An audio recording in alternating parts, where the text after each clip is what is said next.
설마 아닐 거야. 제버릿의 서지호의 입술이 떨렸습니다. 폭우가 설마. 쏟아지는 서울 외곽의 어느 거리, 검은색 벤츠 아닐 거야. 뒷좌석에서 그는 차마 믿고 싶지 않은 광경을 설마. 목격하고 있었죠. 도로변에 주저앉은 여자와 아이, 비에 젖어 처참한 모습이었습니다.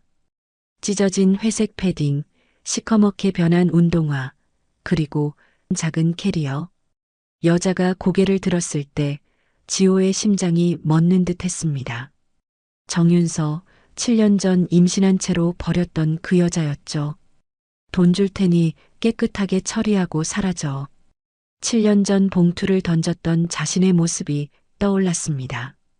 보육원 출신이라는 이유로 집안이 반대한다는 핑계로 그는 울며 매달리는 여자를 뿌리치고 성공을 택했습니다. 차창 밖으로 보이는 모자의 모습은 너무나 비참했습니다. 갈 곳 없이 비를 맞고 있는 그들을 보며 지호는 자신이 얼마나 잔인한 인간이었는지 깨달았습니다. 과연 이제 와서 용서를 구할 자격이 있을까요? 오늘 이야기 궁금하시다면 무료로 할 수 있는 좋아요 버튼 눌러주세요. 행복한 일들만 가득할 거예요. 서울의 겨울은 유난히 매서웠습니다. 특히 반지하 방에서는 더욱 그랬죠. 창문 밖으로 보이는 건 지나가는 사람들의 발목뿐이었고 벽에는 검은 곰팡이가 꽃처럼 피어 있었습니다. 윤서는 낡은 전기장판 위에 담요를 여러 겹 깔아놓고 6살 우빈을 재웠습니다. 아이의 작은 몸이 새우처럼 웅크려 있는 걸 보니 가슴이 미어졌습니다. 새벽 4시, 윤서는 조용히 일어나 부엌으로 향했습니다. 냉장고를 열어보니 달걀 2개와 김치, 조금 그리고 어제 편의점에서 가져온 유통기한 임박 삼각김밥이 전부였습니다.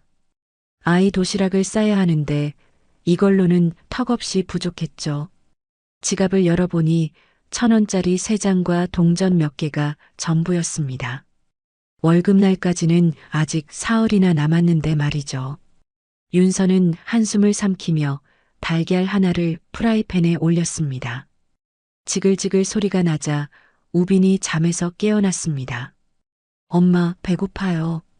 아이의 목소리가 졸음에 젖어 있었지만 윤서는 억지로 미소를 지었습니다. 우리 우빈이 일어났구나. 엄마가 맛있는 계란 프라이 해줄게.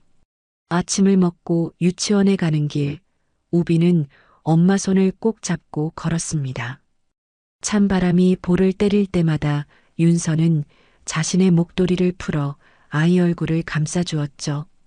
유치원 앞에 도착하자 다른 아이들이 아빠 손을 잡고 들어가는 모습이 보였습니다.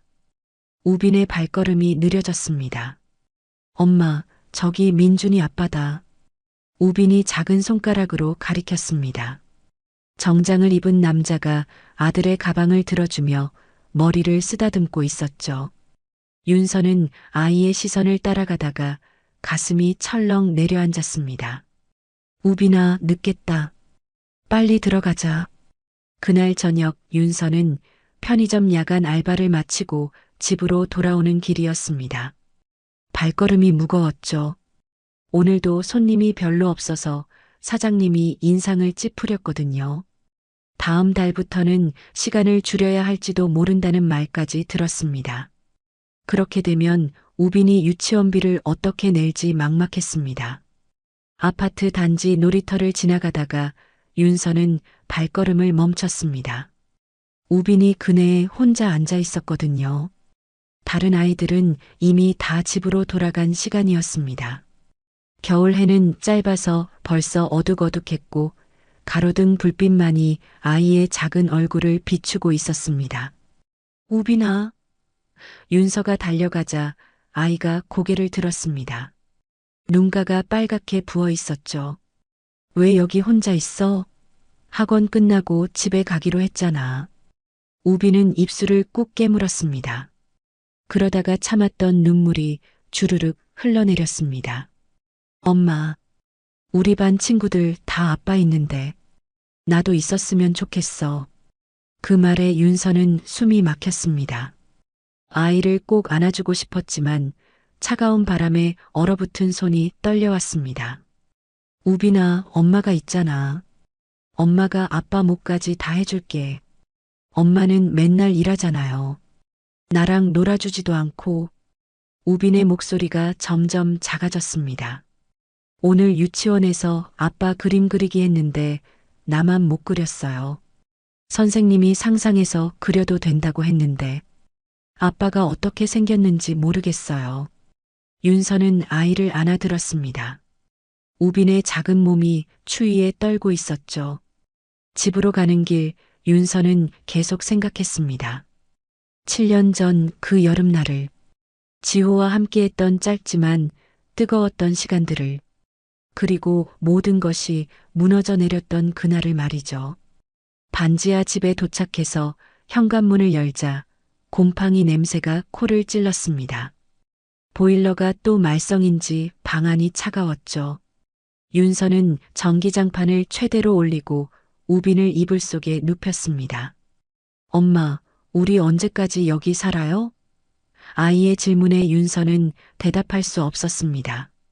그날 밤 윤서는 잠들지 못했습니다. 천장에서 떨어지는 물방울 소리가 규칙적으로 들려왔죠.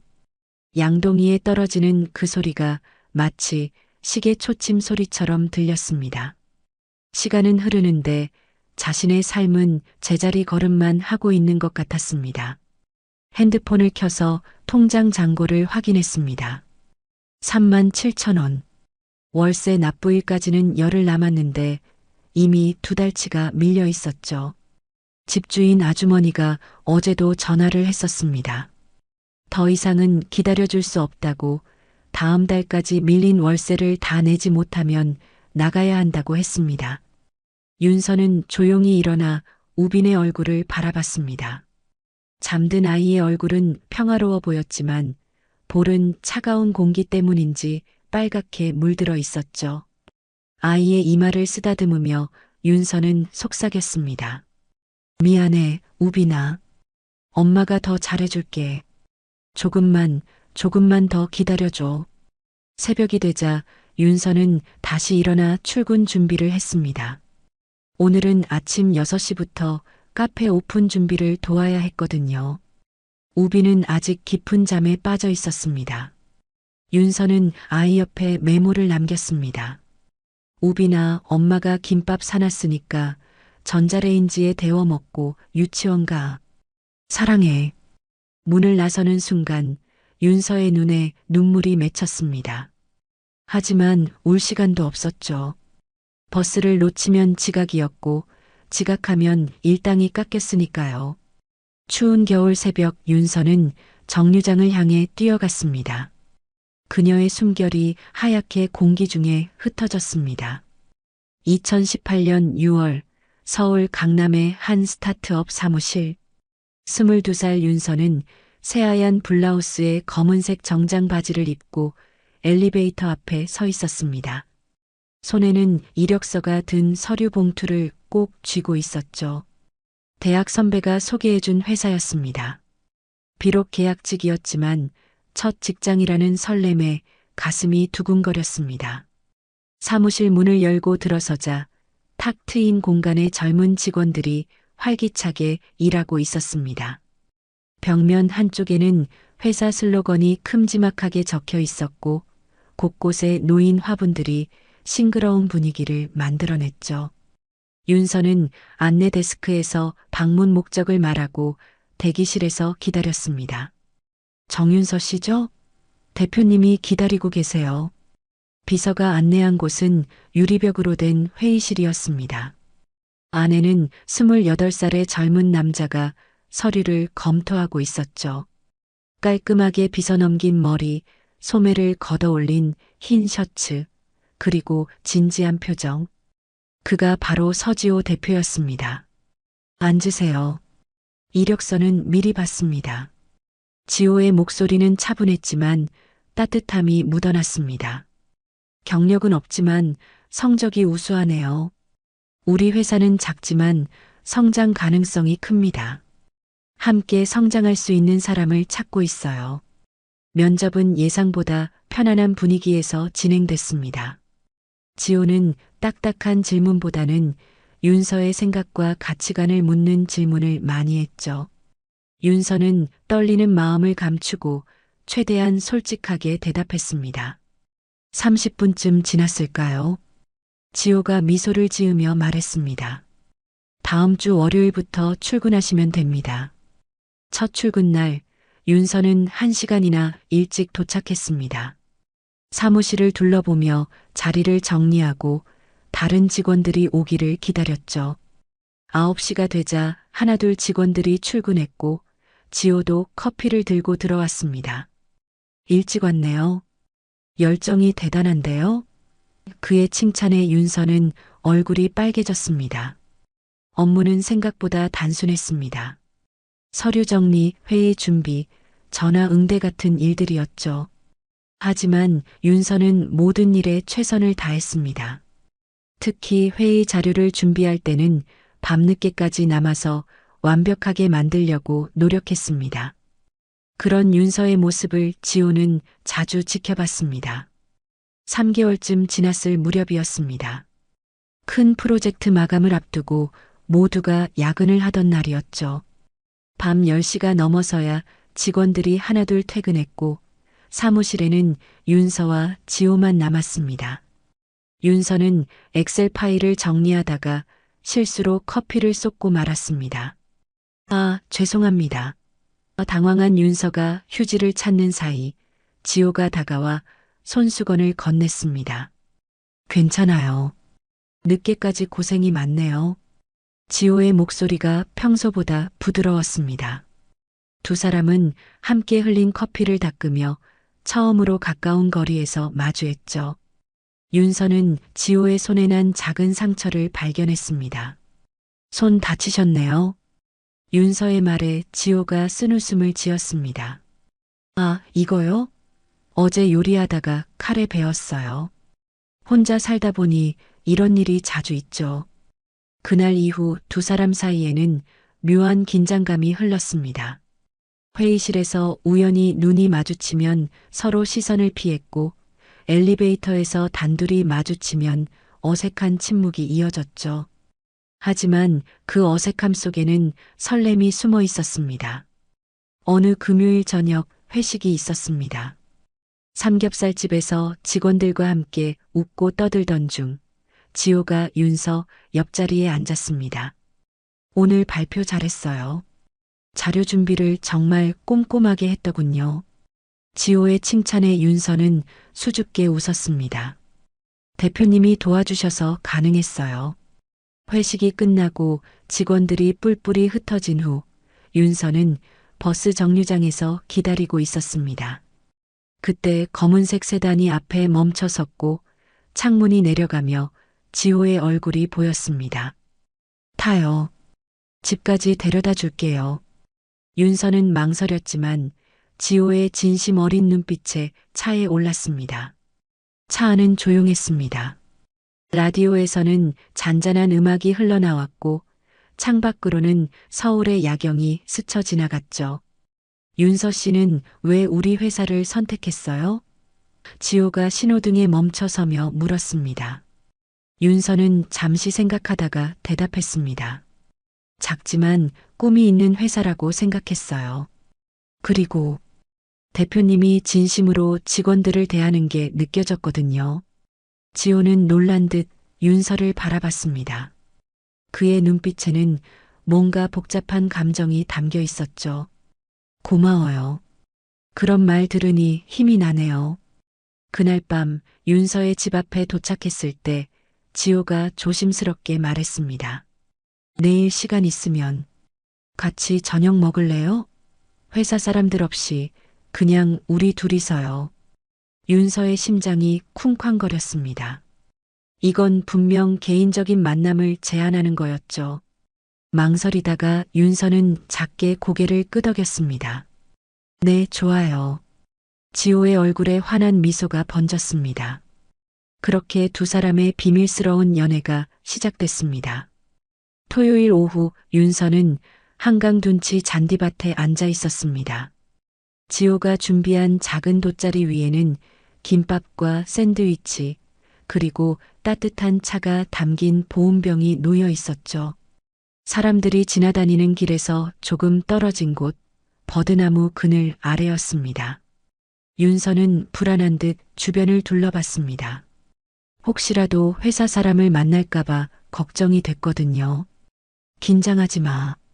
여기는 우리 회사 사람들 안 와. 지호가 부드럽게 말하며 김밥 한 조각을 윤서에게 건넸습니다. 그의 손가락이 살짝 떨리는 게 보였죠. 지호도 긴장하고 있다는 걸 윤서는 알 수 있었습니다. 두 사람이 비밀 연애를 시작한 지 2개월째였습니다. 회사에서는 철저히 거리를 두었지만 주말이면 이렇게 몰래 만났죠. 영화관의 맨 뒷자리, 사람이 없는 카페의 구석자리, 그리고 오늘처럼 한강의 외진 곳. 늘 숨어서 만나야 한다는 게 윤서의 마음을 무겁게 했습니다. 미안해. 이렇게밖에 못 만나서. 지호가 윤서의 표정을 읽었는지 조용히 말했습니다. 윤서는 고개를 저었지만 눈가가 붉어지고 있었죠. 괜찮아요. 대표님도 힘드실 텐데. 대표님이라고 부르지 마. 지금은 그냥 지호야.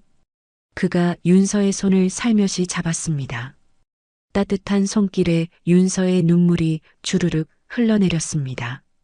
그동안 참았던 감정이 한꺼번에 터져나온 거였죠. 사실은 너무 힘들어요. 윤서가 흐느끼며 말했습니다. 회사에서 당신을 볼 때마다 모르는 척해야 하고 다른 여직원들이 대표님 잘생겼다고 수다 떨 때도 그냥 웃어야 하고 점심시간에 당신이 다른 테이블에 앉아 있는 걸 보면서도 아무렇지 않은 척해야 하는 게 지호는 말없이 윤서를 자신의 품으로 끌어당겼습니다. 지나가는 사람들의 시선 따위는 신경 쓰지 않았죠. 윤서는 그의 셔츠에 얼굴을 묻고 한참을 울었습니다. 지호의 가슴에서 빠른 심장 소리가 들렸습니다. 그도 똑같이 힘들어하고 있다는 걸 윤서는 느낄 수 있었어요. 나도 힘들어. 회의 시간에 내가 들어올 때마다 심장이 뛰는데 태어난 척해야 하고 야근할 때 내 자리에 켜진 불빛 보면서도 가서 말 한마디 못 걸고. 지호의 목소리가 떨렸습니다. 하지만 너 때문에 버틸 수 있어. 주말에 이렇게라도 만날 수 있으니까. 해가 서쪽으로 기울기 시작했습니다. 주황빛 노을이 한강 물결 위에 반짝이고 있었죠. 윤서는 지호의 품에서 빠져나와 그의 얼굴을 올려다봤습니다. 우리 언제까지 이래야 할까요? 지호는 대답 대신 윤서의 머리를 쓰다듬었습니다. 그도 답을 알지 못했으니까요. 회사가 안정되고 직원들이 더 늘어나면 그때는 공개할 수 있을까? 아니면 윤서가 다른 회사로 이직한 후에야 가능할까? 미래는 불투명했습니다. 사람들 눈치 보지 않고 이렇게 너랑 밥 먹고 싶었어. 지호가 김밥을 한 입 베어 물며 씁쓸하게 웃었습니다. 언젠가는 당당하게 손잡고 거리를 걸을 수 있겠지? 식당에서 마주 앉아 밥 먹고 커피숍에서 같이 커피 마시고. 윤서는 그런 지호의 모습이 안쓰러웠습니다. 회사 대표로서 늘 당당하고 자신감 넘치던 그가 지금은 28살의 평범한 청년처럼 보였거든요. 사랑하는 사람과 함께 있고 싶어 하는 그저 한 남자일 뿐이었죠. 저도 그래요. 당신이랑 평범하게 데이트하고 싶어요. 윤서가 지호의 손을 꼭 잡으며 말했습니다. 회사 사람들한테 당당하게 우리 사귀는 거 말하고 싶고 페이스북에 우리 사진도 올리고 싶고. 두 사람은 서로를 바라보며 쓸쓸하게 웃었습니다. 원하는 것은 너무나 평범한 일상이었는데 그게 이렇게 어려운 일이 될 줄은 몰랐죠. 하지만 그 순간만큼은 둘만의 시간이었습니다.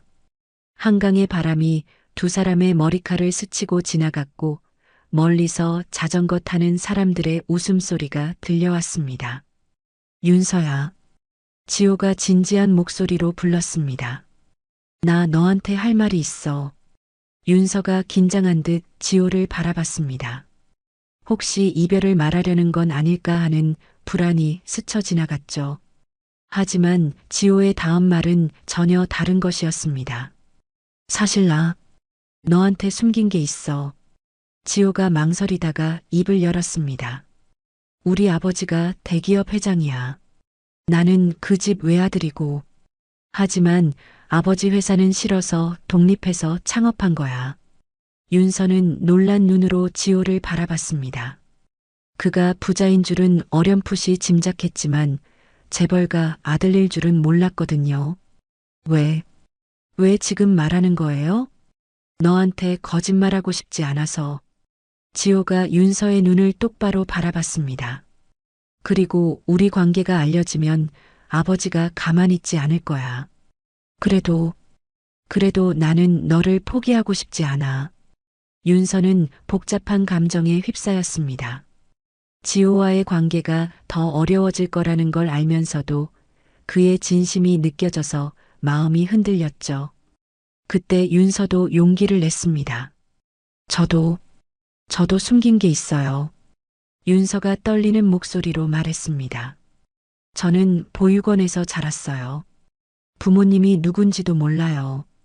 18살에 독립해서 혼자 살아왔고요. 이번엔 지호가 놀랐습니다. 늘 밝고 씩씩한 윤서에게 그런 과거가 있을 줄은 몰랐거든요. 두 사람은 잠시 침묵 속에 앉아 있었습니다. 서로의 비밀을 알게 된 지금 관계는 더 복잡해진 것 같으면서도 더 가까워진 것 같았습니다. 우리 참 안 어울리는 사이네. 윤서가 자조적으로 웃었습니다. 재벌 2세와 고아라니. 그런 거 상관없어. 지호가 단호하게 말했습니다. 나는 정윤서라는 사람이 좋은 거야. 내 과거나 배경이 아니라 지금의 내가 좋아. 그 말에 윤서는 또다시 눈물이 났습니다. 평생 혼자 살아오면서 이런 말을 들어본 적이 없었거든요. 지호는 우는 윤서를 다시 안아주었습니다. 이번엔 윤서도 주저하지 않고 그의 품에 기댔죠. 해가 완전히 져서 하늘이 어두워지기 시작했습니다. 두 사람은 돗자리를 정리하고 일어섰습니다.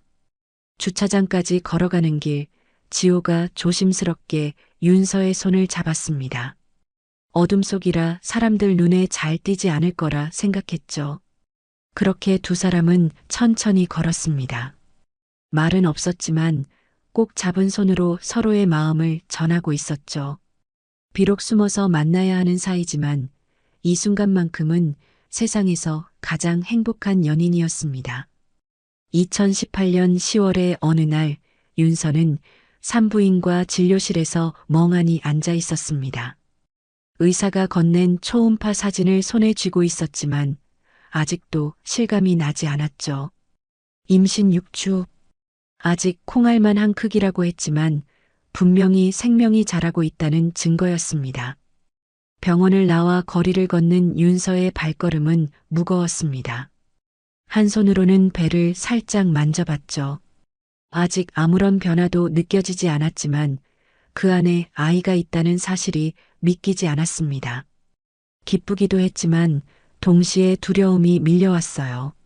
지호와 사귄 지 겨우 3개월. 게다가 회사에서는 아직도 비밀로 하고 있는 사이였죠. 윤서는 한참을 망설이다가 지호에게 메시지를 보냈습니다. 오늘 저녁에 꼭 만나야 해요. 중요한 얘기가 있어요. 답장은 금방 왔습니다. 무슨 일이야? 걱정되네. 7시에 우리 자주 가던 카페에서 만나자. 저녁 7시 윤서는 카페 구석자리에 앉아 있었습니다. 손은 계속 떨리고 있었고 커피잔을 제대로 잡을 수도 없었죠. 지호가 들어오자 윤서는 고개를 들었습니다. 그의 얼굴에는 걱정이 가득했어요. 무슨 일이야? 얼굴색이 안 좋아 보여. 지호가 윤서 맞은편에 앉으며 물었습니다. 윤서는 가방에서 초음파 사진을 꺼내 테이블 위에 조용히 올려놓았습니다. 지호의 눈이 커졌고 입이 살짝 벌어졌죠. 이게 설마. 지호의 목소리가 떨렸습니다. 윤서가 고개를 끄덕였어요. 임신했어요. 6주래요. 카페의 소음이 갑자기 멀게 느껴졌습니다. 두 사람 사이에는 무거운 침묵이 흘렀죠. 지호는 초음파 사진을 들여다보다가 천천히 윤서의 손을 잡았습니다. 그의 손도 떨리고 있었어요. 놀랐지? 나도 그래. 윤서가 억지로 웃으며 말했습니다. 아직 뭐가 뭔지 모르겠어. 이런 일이 생길 줄은. 미안해. 내가 더 조심했어야 했는데. 지호가 윤서의 손을 꼭 쥐었습니다. 하지만 우리 아이야. 우리 아이가 생긴 거야. 지호의 눈에 눈물이 맺혔습니다. 당황스러우면서도 벅찬 감정이 교차하고 있었죠. 윤서도 마찬가지였습니다. 두려우면서도 가슴 한편이 따뜻해지는 걸 느꼈어요. 어떻게 하고 싶어? 지호가 조심스럽게 물었습니다. 윤서는 한참을 생각하다가 대답했어요. 솔직히 무서워. 준비도 안 됐고 우리 상황도 복잡하고. 하지만 이 아이를 지우고 싶지는 않아. 나도 그래. 지호가 윤서의 배를 바라보며 말했습니다. 우리 같이 생각해보자. 방법이 있을 거야. 내가 다 책임질게. 그 순간 윤서의 핸드폰이 울렸습니다. 회사 번호였죠. 윤서가 전화를 받자 인사팀장의 차가운 목소리가 들려왔습니다. 정윤서 씨, 내일 아침 인사팀으로 오세요. 중요한 면담이 있습니다. 전화를 끊고 나자 윤서의 얼굴이 창백해졌습니다. 불길한 예감이 들었거든요. 지호도 뭔가 심상치 않다는 걸 느꼈죠. 무슨 일이야? 윤서가 떨리는 목소리로 대답했습니다. 인사팀에서 면담하래. 왠지 우리 관계를 알게 된 것 같아. 다음 날 아침 윤서는 무거운 마음으로 인사팀을 찾았습니다.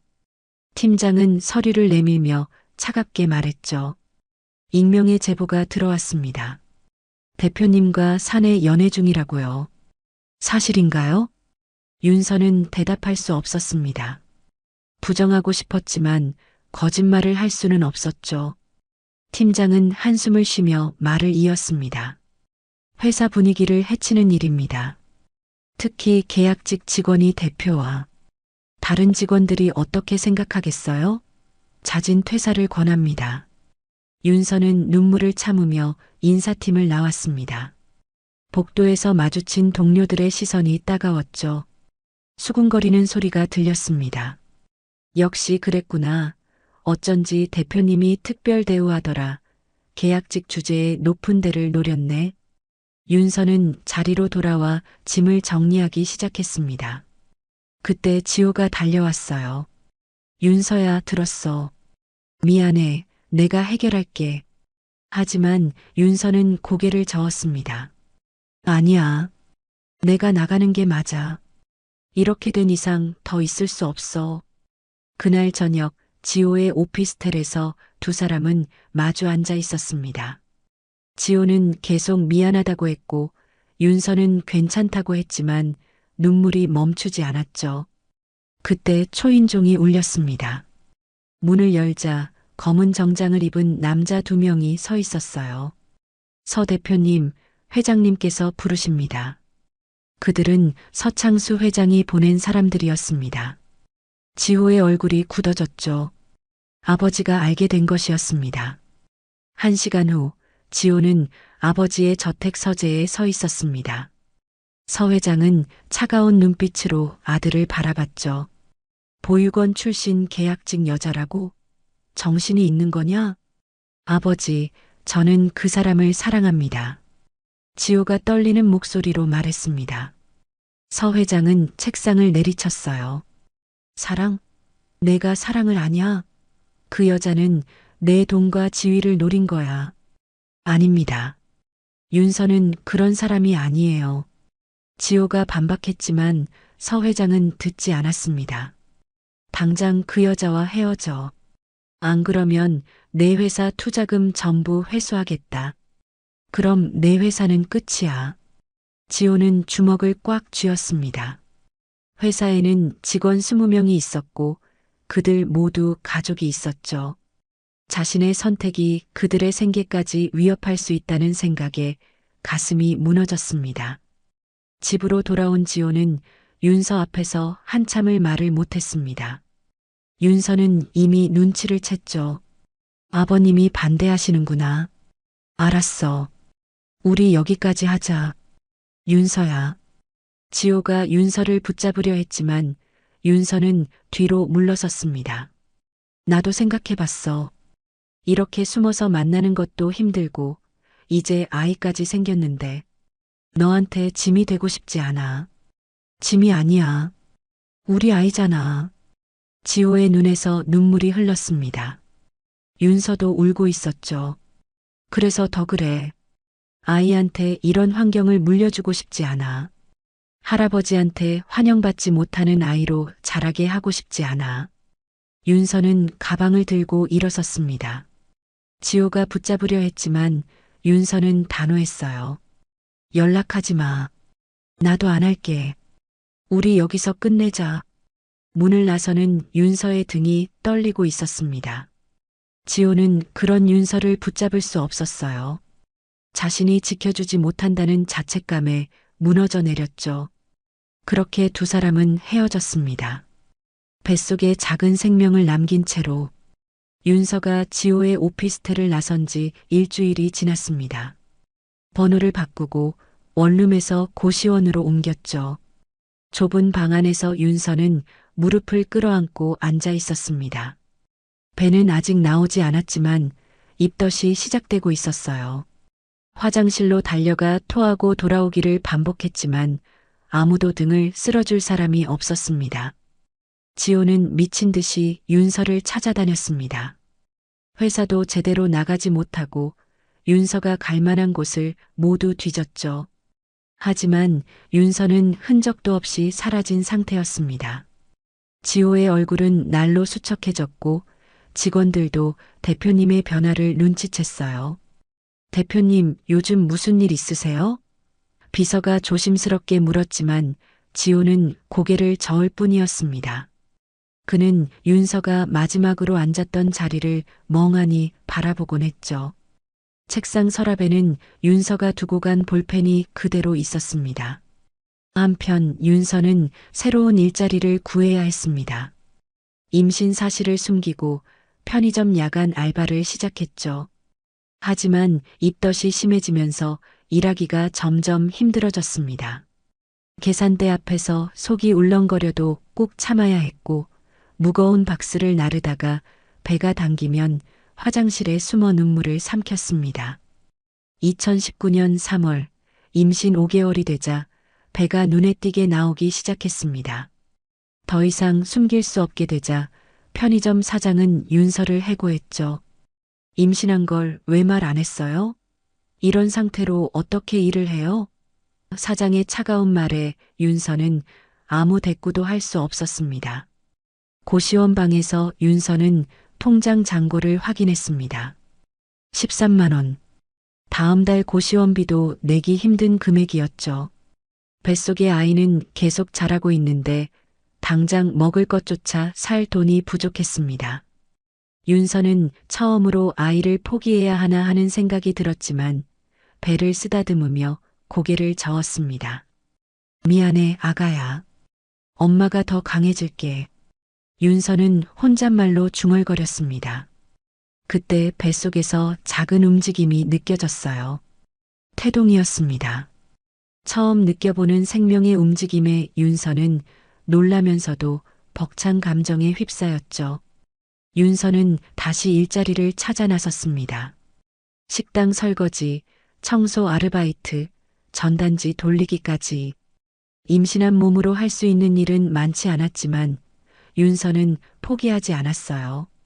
그러다 한 작은 분식집에서 주방 보조 일을 구했습니다. 사장 아주머니가 윤서의 배를 보고도 일자리를 줬거든요. 혼자 아이 키우기 힘들지? 나도 그랬어. 사장 아주머니의 따뜻한 말에 윤서는 처음으로 위로받는 기분이었습니다. 비록 일은 힘들었지만 따뜻한 밥 한 끼는 먹을 수 있었죠. 2019년 6월, 임신 8개월. 윤서는 더 이상 고시원에 있을 수 없었습니다. 아이가 태어날 곳이 필요했죠. 미혼모 지원센터를 찾아갔지만 대기자가 너무 많았습니다. 결국 윤서는 서울 외곽의 낡은 원룸으로 이사했어요. 보증금은 분식집 사장님이 빌려준 돈으로 겨우 마련했습니다. 출산이 임박해지자 윤서는 더욱 불안해졌습니다. 병원비는 어떻게 마련할지, 아이용품은 뭘 사야 할지 아무것도 준비된 게 없었죠. 그래도 윤서는 중고마켓에서 아기 옷 몇 벌과 기저귀를 샀습니다. 낡았지만 깨끗이 빨아서 정리해뒀죠. 2019년 7월 15일 새벽 진통이 시작됐습니다. 윤서는 혼자 택시를 타고 병원으로 갔어요. 진통실에서 홀로 고통을 견디는 동안 다른 산모들 곁에는 가족들이 있었습니다. 남편이 손을 잡아주고 어머니가 이마를 닦아주는 모습을 보며 윤서는 외로움을 삼켰죠. 보호자분은 안 오시나요? 간호사가 물었지만 윤서는 고개를 저을 수밖에 없었습니다. 혼자예요. 괜찮아요. 하지만 괜찮지 않았죠. 지호가 옆에 있었다면 얼마나 좋았을까. 그 생각이 들자 윤서는 입술을 깨물었습니다. 12시간의 진통 끝에 아이가 태어났습니다. 우렁찬 울음소리가 분만실에 울려 퍼졌죠. 간호사가 아이를 윤서 품에 안겨주자 윤서는 눈물을 흘렸습니다. 작고 빨간 얼굴, 꼭 쥔 주먹, 그리고 지호를 닮은 눈매. 아이를 보는 순간 윤서는 모든 고통을 잊었어요. 이름은 정하셨어요? 간호사가 물었습니다. 윤서는 아이를 바라보며 대답했죠. 정우빈이요. 우주처럼 넓고 빛나는 아이가 되라고. 퇴원 후 원룸으로 돌아온 윤서는 진짜 전쟁이 시작됐다는 걸 깨달았습니다. 밤마다 우는 아이, 쌓여가는 기저귀, 분유값 걱정. 하지만 우빈이 방긋 웃을 때마다 윤서는 힘을 냈어요. 이 아이를 위해서라면 뭐든 할 수 있을 것 같았습니다. 한편 지호는 여전히 윤서를 찾고 있었습니다. 하지만 아버지의 감시는 더욱 심해졌고 회사 일도 산더미처럼 쌓여 있었죠. 그는 매일 밤 윤서를 생각하며 잠들었습니다. 그녀가 어디서 무엇을 하고 있을지, 아이는 잘 있을지. 하지만 아무것도 알 수 없었어요. 시간은 흘러 우빈이 100일이 됐습니다. 윤서는 편의점에서 산 작은 케이크로 축하했죠. 촛불을 켜고 우빈을 안은 채 노래를 불렀습니다. 생일 축하합니다. 생일 축하합니다. 사랑하는 우빈이의 100일 축하합니다. 그 순간 윤서는 다짐했습니다. 이 아이만큼은 행복하게 키우겠다고. 아빠가 없어도 가난해도 최선을 다해 사랑하겠다고. 우빈은 엄마 품에서 새근새근 잠들어 있었고 윤서는 아이의 머리를 쓰다듬으며 미래를 그렸습니다. 언젠가는 이 힘든 시간도 지나가겠지. 그때까지 버티는 거야. 2025년 3월 비가 내리던 그날 윤서는 빨간 딱지가 붙은 반지하 문 앞에서 망연자해했습니다. 경매 통지서. 3개월치 밀린 월세 때문에 집이 경매로 넘어간다는 내용이었죠. 손에 든 봉투 안에는 고작 5만 원. 이번 달 카페 알바비였지만 우빈의 유치원비도 내기 부족한 금액이었습니다. 엄마, 우리 이제 어디 가요? 우빈이 엄마 손을 잡으며 물었습니다. 6살 아이의 눈빛은 맑았지만 그 안에는 불안함이 서려 있었죠. 윤서는 억지로 미소를 지으며 아이의 머리를 쓰다듬었습니다. 잠깐만 다른 집에 놀러 가는 거야. 재밌을 거야. 하지만 갈 곳이 없었습니다. 윤서는 작은 캐리어 하나와 우빈의 책가방을 들고 건물을 나섰어요. 빗줄기는 점점 굵어졌고 두 사람은 버스 정류장 의자에 앉아 있을 수밖에 없었습니다. 우빈은 엄마 품에 파고들어 추위를 피했고 윤서는 아이를 꼭 안은 채 눈물을 삼켰죠. 그때였습니다. 검은색 고급차 한 대가 정류장 앞에 천천히 멈춰 섰어요. 뒷좌석 창문이 내려가고 안에서 누군가가 두 사람을 바라봤습니다. 서지호였죠. 7년 만에 다시 본 윤서의 모습에 그는 숨이 막혔습니다. 흠뻑 젖은 머리, 수척한 얼굴, 그리고 품에 안긴 아이. 지호는 한참을 망설이다가 창문을 올렸습니다. 설마, 아니겠지. 그는 혼잣말로 중얼거리며 운전기사에게 출발하라고 지시했어요. 하지만 백미러에 비친 두 모자의 모습이 계속 눈에 밟혔습니다. 특히 아이의 옆모습이 묘하게 자신을 닮은 것 같았죠. 회사로 돌아온 지호는 일에 집중할 수 없었습니다. 회의 중에도 계속 그 아이의 얼굴이 떠올랐고 서류를 검토하다가도 멍하니 창밖을 바라봤죠. 결국 그는 비서를 불렀습니다. 김 비서, 부탁이 있는데 누군가를 찾아줬으면 해. 사흘 후 김 비서가 보고서를 들고 왔습니다. 대표님이 찾으시던 분 정윤서 씨 맞습니다.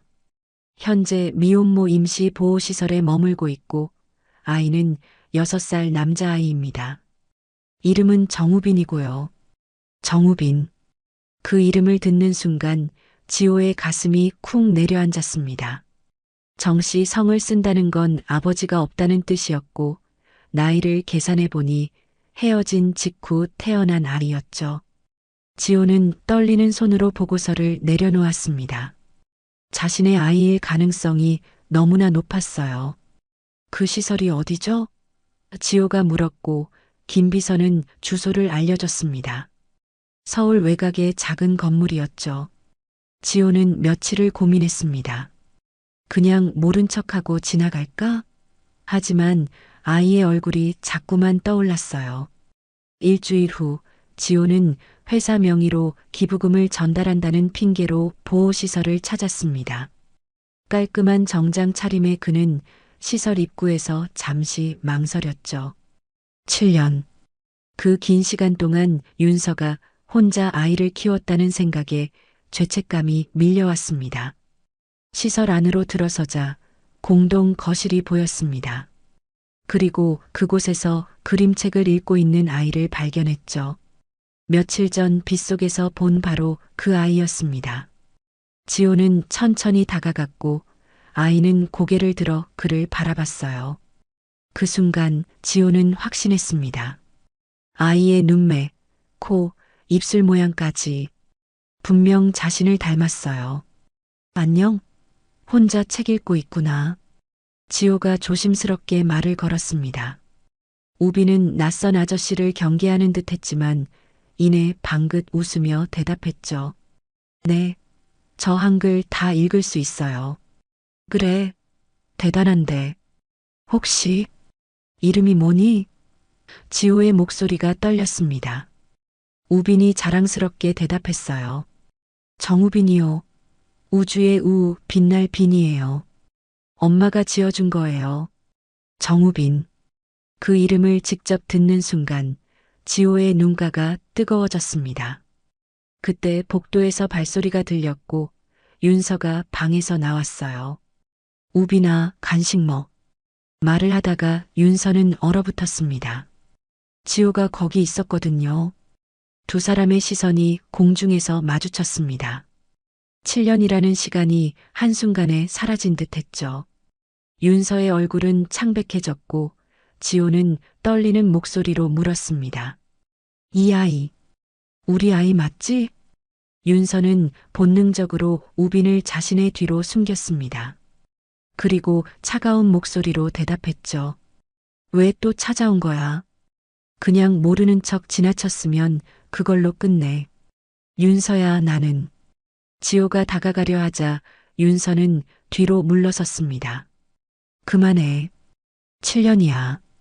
이제 와서 뭘 어쩌겠다는 거야? 우빈이는 내 아이야. 너랑은 상관없어. 하지만 우빈이 뒤에서 고개를 빼꼼 내밀며 물었습니다. 엄마, 이 아저씨 누구예요? 그 순수한 질문에 윤서는 말문이 막혔고 지호는 가슴이 찢어지는 듯 했죠. 그냥 엄마 아는 사람이야. 우빈아, 방에 들어가 있어. 윤서가 아이를 방으로 보내려 했지만 지호가 말했습니다. 잠깐만. 우빈아, 아저씨가 장난감 선물 하나 주고 싶은데 받을래? 우빈의 눈이 반짝였습니다.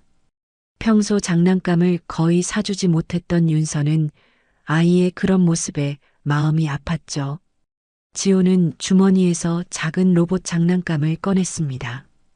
우연히 차에 있던 것이었는데 마치 운명처럼 느껴졌어요. 와, 멋있다. 우빈이 환호했고 윤서는 복잡한 표정으로 그 모습을 지켜봤습니다. 지호는 우빈의 머리를 쓰다듬으며 말했죠. 우빈이가 좋아하는구나. 다음에 또 놀러 올게. 진짜요? 약속? 우빈이 새끼손가락을 내밀었고 지호는 떨리는 손으로 약속을 했습니다. 자신의 아들과 처음으로 나눈 약속이었죠. 윤서는 우빈을 데리고 보호시설을 나와 택시를 탔습니다. 뒤돌아보니 지호가 건물 앞에 서서 멍하니 바라보고 있었죠. 윤서는 고개를 돌렸지만 가슴 한편이 아려왔습니다. 우빈은 뒷좌석에서 받은 로봇 장난감을 만지작거리며 신나했어요. 엄마, 아까 그 아저씨 누구예요? 되게 잘생겼어요. 우빈의 천진난만한 질문에 윤서는 숨이 막혔습니다. 그냥 엄마가 옛날에 알던 사람이야. 별로 중요한 사람 아니야. 하지만 우빈은 계속 물었습니다. 그런데 왜 엄마 이름 알아요? 그리고 나를 보고 왜 그렇게 슬픈 얼굴이었어요? 아이의 예리한 관찰력에 윤서는 놀랐죠. 6살 아이가 어른의 표정까지 읽어내다니. 보호시설로 돌아온 윤서는 밤새 잠을 이루지 못했습니다. 지호가 나타날 줄은 꿈에도 몰랐거든요. 7년 동안 혼자 버텨온 시간들이 주마등처럼 스쳐 지나갔습니다. 새벽 3시 윤서는 조용히 일어나 창밖을 바라봤어요. 어둠 속에서 가로등 불빛만 외롭게 빛나고 있었죠. 다음 날 아침 우빈을 유치원에 보내고 돌아온 윤서는 시설 직원에게서 뜻밖의 소식을 들었습니다. 윤서 씨, 어제 그분이 기부금을 1,000만 원이나 내셨어요. 그리고 이거 두고 가셨는데. 직원이 건넨 것은 작은 봉투였습니다. 봉투 안에는 메모 한 장이 들어 있었어요. 미안해. 그때 지켜주지 못해서. 우빈이가 건강하게 자라길 바라. 필요한 게 있으면 연락해. 그리고 전화번호가 적혀 있었죠. 윤서는 메모를 구겨버리려다가 멈췄습니다.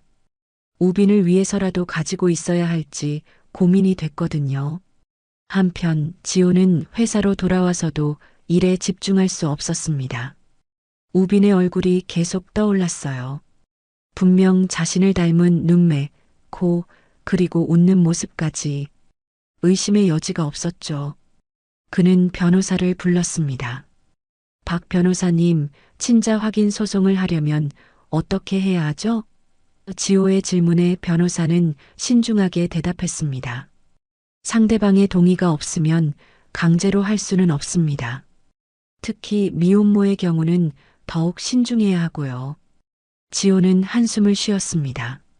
법적으로 강제할 수는 없지만 우빈이 자신의 아이라는 확신은 더욱 강해졌죠. 그는 다른 방법을 생각해야 했습니다.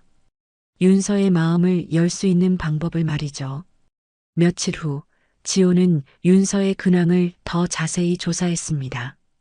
그녀가 새벽 4시에 일어나 카페 오픈 준비를 하고 오후에는 마트에서 계산 아르바이트를 한다는 것을 알게 됐죠. 하루에 12시간 이상 일하면서도 월 150만 원 정도밖에 벌지 못한다는 사실에 지호는 가슴이 아팠습니다. 어느 날 저녁 지호는 윤서가 일하는 마트 앞에서 기다렸습니다. 밤 9시 지친 얼굴로 나온 윤서는 지호를 보고 걸음을 멈췄죠. 또 왜 온 거야? 우빈이 학원 끝나는 시간 아니야? 같이 데리러 가자. 지호의 말에 윤서는 경계심을 드러냈습니다. 필요 없어. 혼자 갈 수 있어. 하지만 지호는 물러서지 않았습니다. 윤서야, 나도 우빈이 아빠야. 아이를 만날 권리가 있어. 그 말에 윤서의 눈빛이 차가워졌죠. 무슨 자격으로? 7년 동안 어디 있다가 이제 와서 아빠라고? 두 사람이 실랑이를 하는 사이 학원에서 혼자 기다리던 우빈은 불안해하고 있었습니다. 다른 아이들은 모두 부모님과 함께 돌아갔는데 엄마는 아직 오지 않았거든요. 우빈은 학원 앞 벤치에 앉아 발을 동동 굴렸습니다. 엄마 왜 안 오지?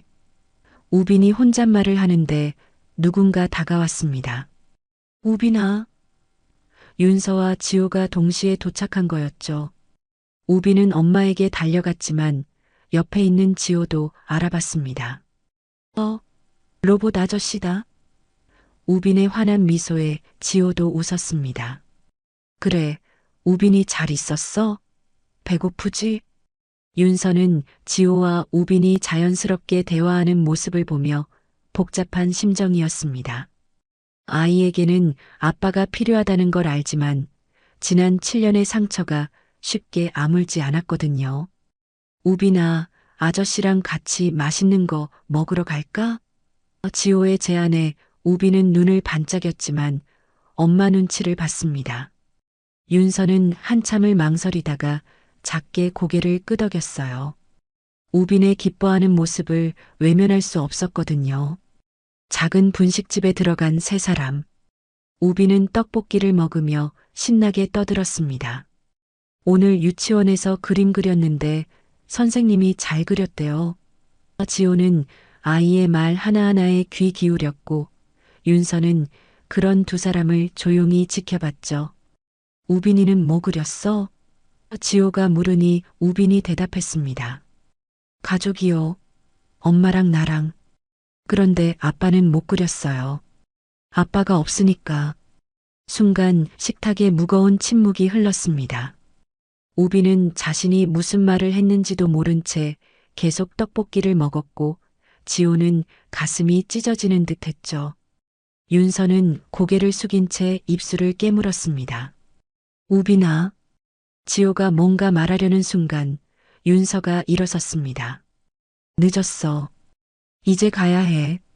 그녀는 우빈의 손을 잡고 일어섰고 지호는 급하게 계산을 하고 따라 나왔죠. 윤서야, 잠깐만. 지호가 불렀지만 윤서는 걸음을 멈추지 않았습니다. 우빈아, 엄마가 아저씨랑 잠깐 얘기할게. 저기 앞에 가서 기다려. 우빈이 조금 떨어진 곳으로 가자 윤서가 돌아섰습니다. 그녀의 눈에는 눈물이 고여 있었죠. 왜 이제 와서 이러는 거야? 우빈이한테 헛된 기대 갖게 하지 마. 헛된 기대가 아니야. 나는 진심이야. 지호의 목소리가 떨렸습니다. 우빈이는 내 아들이잖아. 이제라도 책임지고 싶어. 지호가 변호사를 통해 받은 조사 보고서는 충격적이었습니다. 윤서는 새벽 4시에 일어나 카페에서 일하고 오후에는 마트 계산대에 서고 저녁에는 식당에서 설거지를 했습니다. 하루 14시간을 일해도 월 150만 원. 그중 절반은 우빈의 유치원비로 나갔고 나머지로는 월세와 생활비를 겨우 충당했죠. 지호는 보고서를 내려놓고 창밖을 바라봤습니다. 자신의 사무실에서 보이는 서울 정경과 윤서가 사는 반지하의 풍경이 대비되어 떠올랐어요. 그는 결심했습니다. 직접 가서 확인해야겠다고. 그날 밤 10시 지호는 작업복을 입고 윤서의 반지하 집 앞에 섰습니다. 초인종을 누르자 윤서의 경계하는 목소리가 들렸죠. 누구세요? 보일러 수리 왔습니다. 집주인이 보냈어요. 지호가 목소리를 바꿔 말했습니다. 문이 열리고 윤서가 나왔을 때 두 사람의 눈이 마주쳤어요. 윤서의 얼굴이 창백해졌습니다. 뭐야? 왜 이런 짓을 하는 거야? 윤서가 문을 닫으려 했지만 지호가 재빨리 말했습니다. 정말 보일러 고치러 왔어. 추운데 우빈이가 감기 걸릴까봐. 윤서는 망설이다가 문을 열었습니다. 집 안으로 들어선 지호는 숨이 막혔어요. 곰팡이 냄새가 코를 찔렀고 벽에는 물이 새는 자국이 가득했습니다. 구석에서 자고 있는 우빈의 작은 이불이 눈에 들어왔죠. 지호는 진짜로 보일러를 수리하기 시작했습니다. 그가 준비해온 부품으로 고장난 부분을 교체하자 따뜻한 바람이 나오기 시작했어요. 윤서는 복잡한 표정으로 그를 지켜봤습니다. 언제부터 보일러 수리도 할 줄 알았어? 윤서의 목소리에는 비꼼이 섞여 있었지만 동시에 고마움도 묻어났죠. 지호가 대답했습니다. 유튜브 보고 배웠어. 우빈이가 추울까봐. 그때 우빈이 잠에서 깼습니다. 엄마, 누구예요? 아이가 졸린 눈을 비비며 나왔고 지호를 보자 눈이 반짝였어요. 아, 로봇 아저씨. 지호는 우빈에게 다가가 무릎을 꿇었습니다. 우빈아, 이제 따뜻해졌지? 감기 걸리면 안 되니까 아저씨가 고쳐놨어.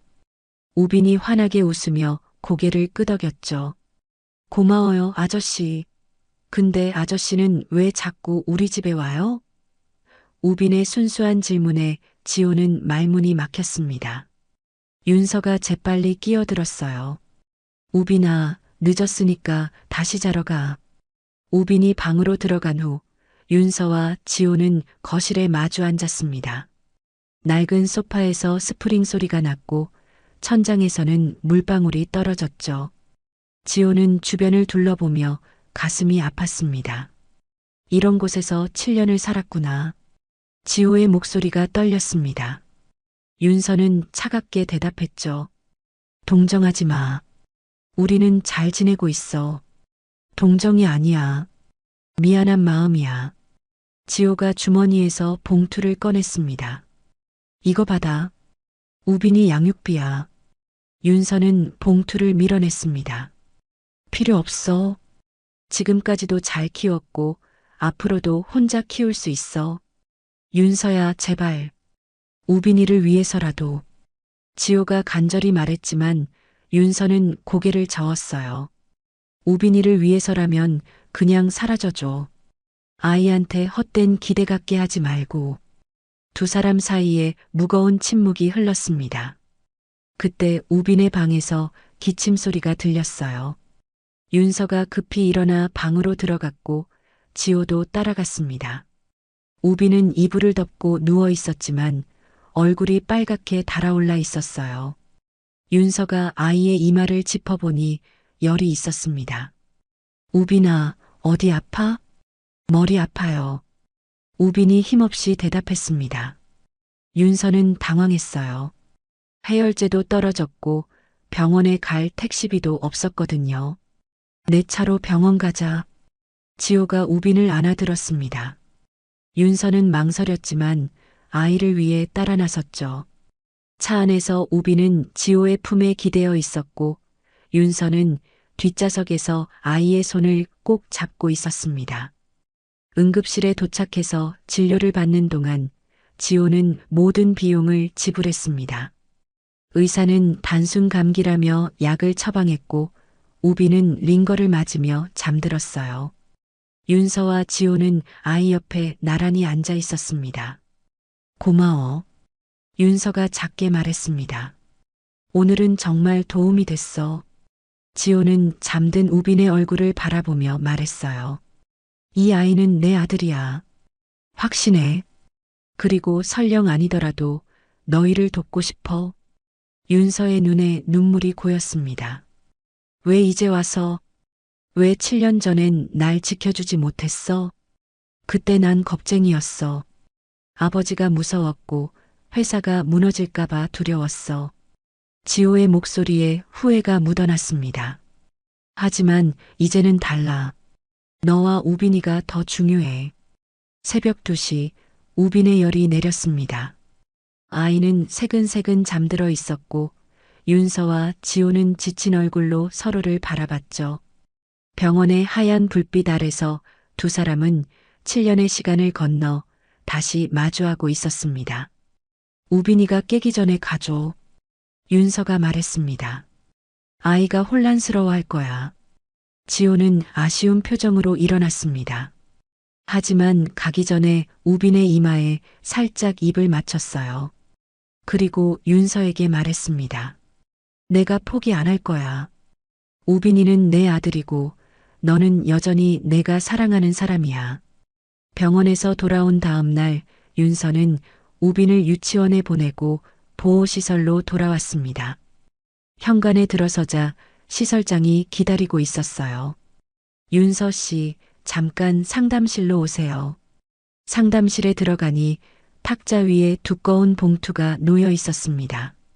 시설장이 조심스럽게 말했죠. 어제 그분이 또 오셨어요. 이걸 꼭 전달해달라고 하시더군요. 봉투 안에는 현금 500만 원과 편지가 들어 있었습니다. 윤서는 떨리는 손으로 편지를 펼쳤어요. 지호의 글씨였습니다. 우빈이 양육비입니다. 거부하지 말아주세요. 아이에게는 아빠의 도움을 받을 권리가 있으니까요.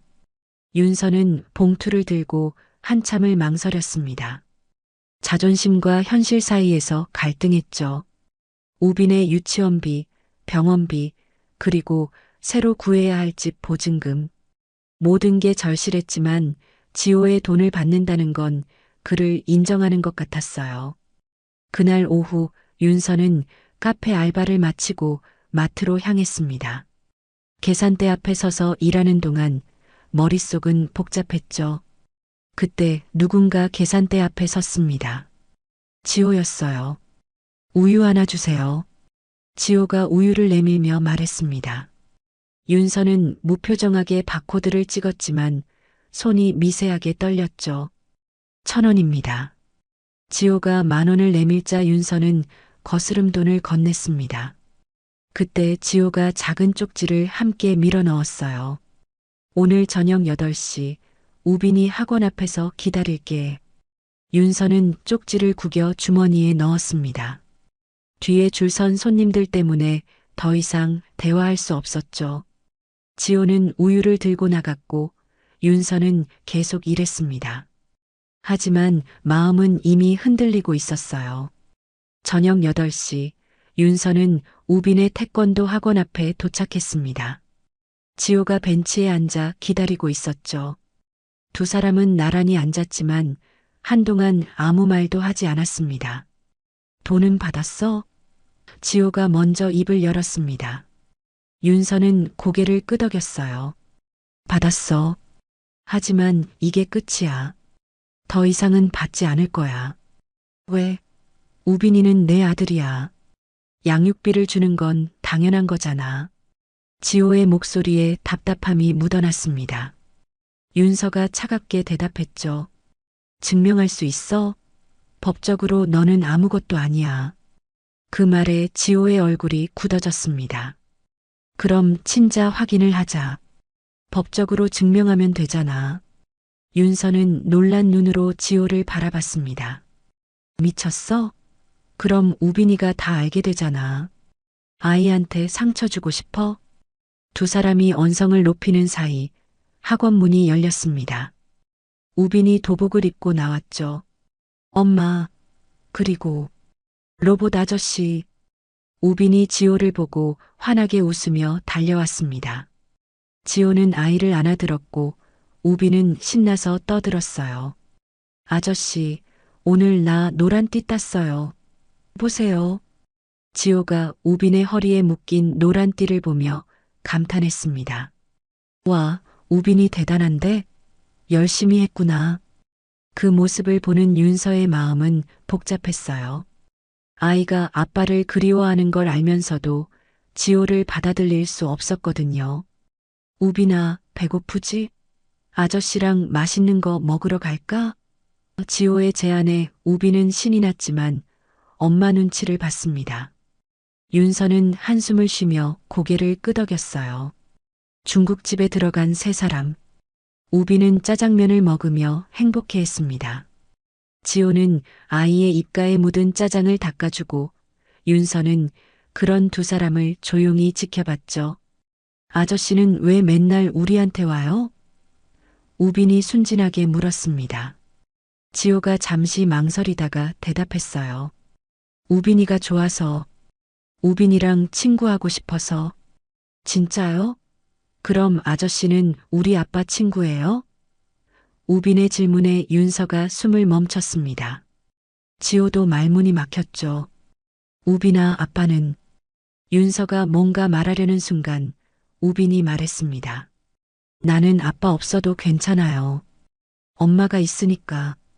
근데 가끔은 아빠도 있었으면 좋겠어요. 그 말에 지호의 눈가가 붉어졌습니다. 윤서도 고개를 숙였죠. 우빈은 아무것도 모른 채 계속 짜장면을 먹었습니다. 식사를 마치고 나온 세 사람. 지호가 우빈을 안고 걸었고 윤서는 옆에서 따라 걸었습니다. 마치 평범한 가족처럼 보였지만 그들 사이에는 넘을 수 없는 벽이 있었죠. 보호시설 앞에 도착하자 우빈이 졸린 눈을 비볐습니다. 아저씨, 또 올 거예요? 응, 또 올게. 지호가 우빈의 머리를 쓰다듬으며 약속했습니다. 우빈이 먼저 들어간 후 윤서와 지호는 마주 섰어요. 이러지 마. 윤서가 지친 목소리로 말했습니다. 우빈이한테 헛된 기대 갖게 하지 마. 언젠가는 떠날 거면서. 안 떠나. 이번엔 절대 안 떠나. 지호의 목소리가 단호했습니다. 너희가 내 가족이야. 늦었지만 이제라도 지키고 싶어. 윤서는 아무 말 없이 돌아섰습니다. 하지만 문을 닫기 전 뒤돌아보며 말했어요. 우빈이가 다치면 그땐 정말 용서 안 할 거야. 그것은 작은 틈이었습니다. 완전한 거부는 아니었죠. 지호는 희망을 품고 돌아섰고 윤서는 복잡한 마음으로 방으로 들어갔습니다. 창밖으로 멀어지는 지호의 뒷모습을 보며 윤서는 자신도 모르게 눈물을 흘렸어요. 윤서는 보호시설을 나와 새 아파트를 보러 갔습니다. 작은 투룸이었지만 반지하와는 비교할 수 없을 정도로 깨끗했죠. 창문으로는 햇빛이 들어왔고 벽에는 곰팡이 하나 없었습니다. 부동산 직원이 계약서를 내밀었어요. 계약금은 500만 원, 월세는 60만 원입니다. 오늘 계약하시면 다음 주에 입주 가능해요. 직원의 말에 윤서는 망설였습니다. 지호가 준 돈이 있었지만 그걸 쓴다는 건 그를 인정하는 것 같았거든요. 그때 우빈이 방을 뛰어다니며 소리쳤습니다. 엄마, 여기 내 방이야? 창문도 있고 따뜻해요. 아이의 환한 표정을 보니 윤서는 결심이 섰어요. 자존심보다 우빈이 더 중요했으니까요. 계약할게요. 윤서가 펜을 들었습니다. 하지만 계약 금란에 서명하려는 순간 부동산 직원이 말했죠. 아, 계약금은 이미 입금되었네요. 서지호님 명의로요. 윤서의 손이 멈췄습니다. 지호가 미리 와서 돈을 낸 거였어요. 분노와 고마움이 동시에 밀려왔지만 우빈이 행복해하는 모습을 보니 화를 낼 수도 없었습니다. 그날 저녁 윤서는 지호에게 전화했습니다. 왜 멋대로 계약금을 낸 거야? 미안해. 하지만 우빈이가 더 이상 반지하에서 살게 하고 싶지 않았어. 지호의 목소리는 조심스러웠습니다. 윤서는 한숨을 쉬었어요. 이번만이야. 다음엔 없어. 일주일 후 이사하는 날이었습니다. 짐이라고는 낡은 옷가지와 우빈의 장난감 몇 개가 전부였죠. 그런데 이사 트럭이 도착하자 새 가구들이 가득 실려 있었습니다. 침대, 책상, 소파, 냉장고까지. 이게 뭐야? 윤서가 당황하자 이사기사가 대답했습니다. 서지호님이 보내신 겁니다. 여기 메모도 있네요. 메모에는 짧게 적혀 있었어요. 우빈이가 편하게 지낼 수 있도록 거절하지 말아줘. 윤서는 복잡한 심정이었지만 우빈이 새 침대를 보고 뛰어오르는 걸 보니 거절할 수 없었습니다. 새 집에서의 첫날 밤, 우빈은 자기 방에서 잠들었습니다. 윤서는 거실 창가에 앉아 밖을 바라봤어요. 반지하에서는 볼 수 없었던 별들이 보였죠. 그때 초인종이 울렸습니다. 문을 열자 지호가 서 있었습니다. 손에는 피자 박스를 들고 있었죠. 축하한다고 피자 사왔어. 우빈이 좋아하잖아. 들어와. 윤서가 마지못해 문을 열었습니다. 지호는 조심스럽게 집 안으로 들어왔어요. 깨끗한 거실과 우빈의 방을 둘러보며 안도의 한숨을 쉬었죠. 두 사람은 거실에 앉아 피자를 먹었습니다. 어색한 침묵이 흘렀지만 불편하지는 않았어요. 지호가 먼저 입을 열었습니다. 여기 좋네. 우빈이가 뛰어놀기도 좋고. 고마워. 모든 게 다. 윤서가 작게 말했습니다. 지호는 놀란 듯 윤서를 바라봤죠. 윤서가 고맙다고 말한 건 처음이었거든요. 윤서야, 우리 다시 시작할 수 없을까? 지호의 목소리가 떨렸습니다. 윤서는 고개를 저었어요. 너무 늦었어. 7년이야. 그 시간 동안 나는 혼자였어. 알아. 내가 비겁했어. 하지만 이제는 달라졌어. 지호가 윤서의 손을 잡으려 했지만 윤서는 손을 뺐습니다. 시간이 필요해. 우빈이를 위해서 너를 받아들이는 거야. 우리를 위해서가 아니라. 그때 우빈이 방에서 나왔습니다. 아저씨, 언제 왔어요? 아이가 지호에게 달려가 안겼어요. 지호는 우빈을 들어 올렸고 아이는 까르르 웃었습니다. 우빈아, 아저씨가 자주 놀러 와도 될까? 지호가 물었고 우빈은 고개를 끄덕였습니다. 네, 아저씨랑 놀고 싶어요. 그런데 아저씨, 우리 아빠 친구 맞아요? 지호와 윤서가 시선을 교환했습니다. 지호가 조심스럽게 대답했어요. 응, 아빠 친구야. 아주 가까운 친구. 우빈이 밝게 웃으며 말했습니다. 그럼 아빠도 아저씨처럼 좋은 사람이었겠네요. 그 순수한 말에 지호의 눈가가 붉어졌고 윤서는 고개를 돌렸습니다. 밤이 깊어지자 지호가 일어났습니다. 늦었네. 이제 가볼게. 우빈이 아쉬워하며 말했어요. 또 올 거죠? 그럼 자주 올게. 지호가 우빈의 머리를 쓰다듬었습니다. 현관까지 배웅 나온 윤서에게 지호가 말했어요. 천천히 갈게. 너희가 준비될 때까지 기다릴게. 문이 닫히고 지호가 떠났습니다. 윤서는 문에 기대어 서서 한참을 생각했어요.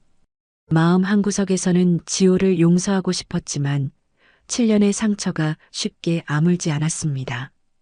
다음 날 아침 윤서는 우빈을 학교에 보내고 집으로 돌아왔습니다. 테이블 위에는 노트북이 놓여 있었어요. 지호가 두고 간 것이었죠. 메모가 붙어 있었습니다. 사회복지사 공부하는데 필요할 거야. 포기하지 마. 윤서는 노트북을 켰습니다. 바탕화면에는 우빈의 사진이 있었어요. 보호시설에서 지호가 찍은 사진이었죠. 우빈이 책을 읽으며 웃고 있는 모습이었습니다. 윤서는 그 사진을 보며 미소를 지었어요. 온라인 강의 사이트에 접속한 윤서는 사회복지사 과정을 신청했습니다. 새로운 시작이었죠. 비록 지호와의 관계는 아직 불확실했지만 자신의 미래는 스스로 만들어가고 싶었습니다. 그렇게 윤서의 새로운 삶이 시작됐습니다. 깨끗한 집, 공부할 수 있는 환경, 그리고 행복한 우빈. 완벽하지는 않았지만 반지하에서의 삶보다는 훨씬 나았죠. 창밖으로 보이는 하늘을 바라보며 윤서는 처음으로 희망을 품었습니다. 지호의 회사 사무실에 검은 정장을 입은 남자 2명이 들어왔습니다. 서창수 회장이 보낸 비서들이었죠. 대표님, 회장님께서 부르십니다. 차가운 목소리에 지호는 펜을 내려놓았습니다. 이미 예상했던 일이었어요. 1시간 후 지호는 아버지의 회장실에 서 있었습니다. 서 회장은 책상 위에 사진 몇 장을 던졌죠. 윤서와 우빈의 사진, 그리고 지호가 그들과 함께 있는 사진이었습니다. 또 그 여자를 만나고 있구나. 서 회장의 목소리는 얼음처럼 차가웠습니다. 경고했을 텐데. 당장 관계를 끊어. 지호는 아버지를 똑바로 바라봤습니다. 못합니다. 우빈이는 제 아들이고 윤서는 제가 사랑하는 여자입니다. 서 회장이 책상을 내리쳤습니다. 미쳤구나. 그 여자가 너를 이용하는 거 안 보이냐? 7년 동안 숨어 있다가 이제 와서 나타난 이유가 뭐겠냐? 윤서는 그런 사람이 아닙니다. 지호의 목소리가 단호했습니다. 오히려 제가 찾아갔고 제가 매달렸습니다. 서 회장은 비서에게 눈짓했습니다. 비서가 서류철을 건넸고 회장은 그것을 지호 앞에 밀었죠. 내 회사 투자 계약서다. 내가 한마디만 하면 모든 투자금이 회수된다. 직원 50명이 길거리에 나앉게 되는 거야. 지호의 얼굴이 굳어졌습니다.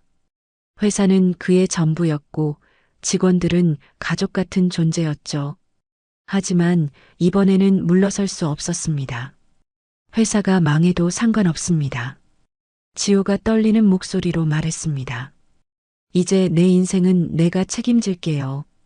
아버지 뜻대로 살지 않겠습니다. 서 회장의 눈이 붉어졌습니다. 내가 감히 날 거역하겠다는 거냐? 거역이 아닙니다. 독립입니다. 지호가 돌아서며 말했습니다. 저는 우빈이의 아버지가 되겠습니다. 아버지가 저에게 그러지 못했던 것처럼요. 그 말에 서 회장은 할 말을 잃었습니다. 지호는 회장실을 나왔고 복도를 걸으며 핸드폰을 꺼냈어요. 윤서에게 전화를 걸었지만 받지 않았습니다. 한편 윤서는 새 아파트에서 사회복지사 공부를 하고 있었습니다. 우빈은 옆에서 그림을 그리고 있었죠. 그때 초인종이 울렸습니다. 문을 열자 낯선 여자가 서 있었어요. 정윤서 씨죠? 저는 서 회장님 비서입니다. 여자가 명함을 건넸습니다. 윤서의 얼굴이 창백해졌죠. 무슨 일이시죠? 회장님께서 만나자고 하십니다. 거절하시면 좋지 않은 일이 생길 겁니다. 비서의 목소리는 위협적이었습니다. 윤서는 우빈을 돌아봤어요. 아이를 혼자 둘 수는 없었죠.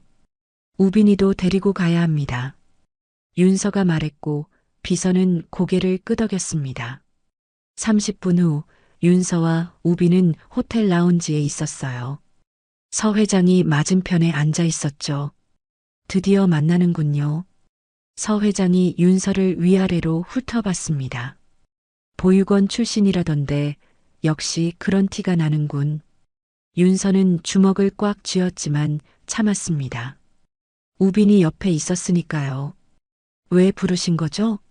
서 회장이 수표를 꺼내 테이블에 올렸습니다. 10억? 이 돈 받고 사라져. 지호와 다시는 만나지 말고. 윤서는 수표를 보지도 않았습니다. 필요 없습니다. 저는 돈 때문에 지호 씨를 만나는 게 아니에요. 그럼 뭐 때문이지? 사랑? 7년 동안 숨어 있던 사랑? 서 회장이 비웃었습니다. 그때 우빈이 말했어요. 할아버지, 왜 엄마한테 못되게 해요? 서 회장이 우빈을 바라봤습니다. 아이의 얼굴에서 지호의 어린 시절 모습이 보였죠. 잠시 표정이 흔들렸지만 이내 차가워졌습니다. 꼬마야, 어른들 얘기에 끼어들지 마라. 서 회장이 말했지만 우빈은 물러서지 않았어요. 엄마 울리면 나쁜 사람이에요. 삼촌이 할아버지는 무서운 사람이라고 했어요. 삼촌? 누가 삼촌이냐? 서 회장이 물었고 우빈이 대답했습니다. 지호 삼촌이요. 삼촌이 우리 집에 자주 와요. 엄마랑 나랑 챙겨주고요. 서 회장의 얼굴이 붉어졌습니다. 역시 지호가. 그때 윤서가 일어섰어요. 더 이상 들을 필요 없습니다. 우빈아, 가자. 윤서가 우빈의 손을 잡고 일어서자 서 회장이 말했습니다. 후회할 거야. 내가 나서면 너희들은 이 서울에서 살 수 없을 거다. 윤서가 돌아서며 말했습니다. 그래도 상관없어요. 우빈이와 함께라면 어디든 갈 수 있으니까요. 호텔을 나온 윤서는 우빈을 안아들었습니다. 아이가 물었어요. 엄마, 저 할아버지 왜 그래요? 그냥 외로운 사람인가 봐. 윤서가 우빈의 머리를 쓰다듬었습니다. 그때 핸드폰이 울렸어요. 지호였습니다. 윤서야, 아버지가 찾아갔다면서? 괜찮아? 지호의 목소리에 걱정이 가득했습니다. 윤서가 대답했어요. 괜찮아. 우빈이도 무사하고. 미안해. 내가 막았어야 했는데. 지호의 목소리가 떨렸습니다. 윤서는 한숨을 쉬었어요. 이제 그만하자. 너무 복잡해. 무슨 소리야? 그만하다니?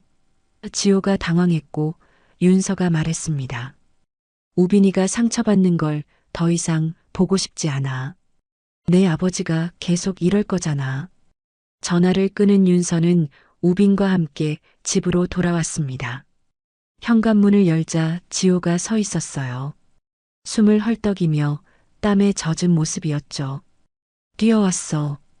택시가 막혀서. 지호가 말했습니다. 윤서야, 제발. 포기하지 마. 그때 우빈이 지호에게 달려갔습니다. 삼촌, 오늘 무서운 할아버지 만났어요. 엄마 울릴 뻔했어요. 지호가 우빈을 안아들고 윤서를 바라봤습니다. 내가 지킬게.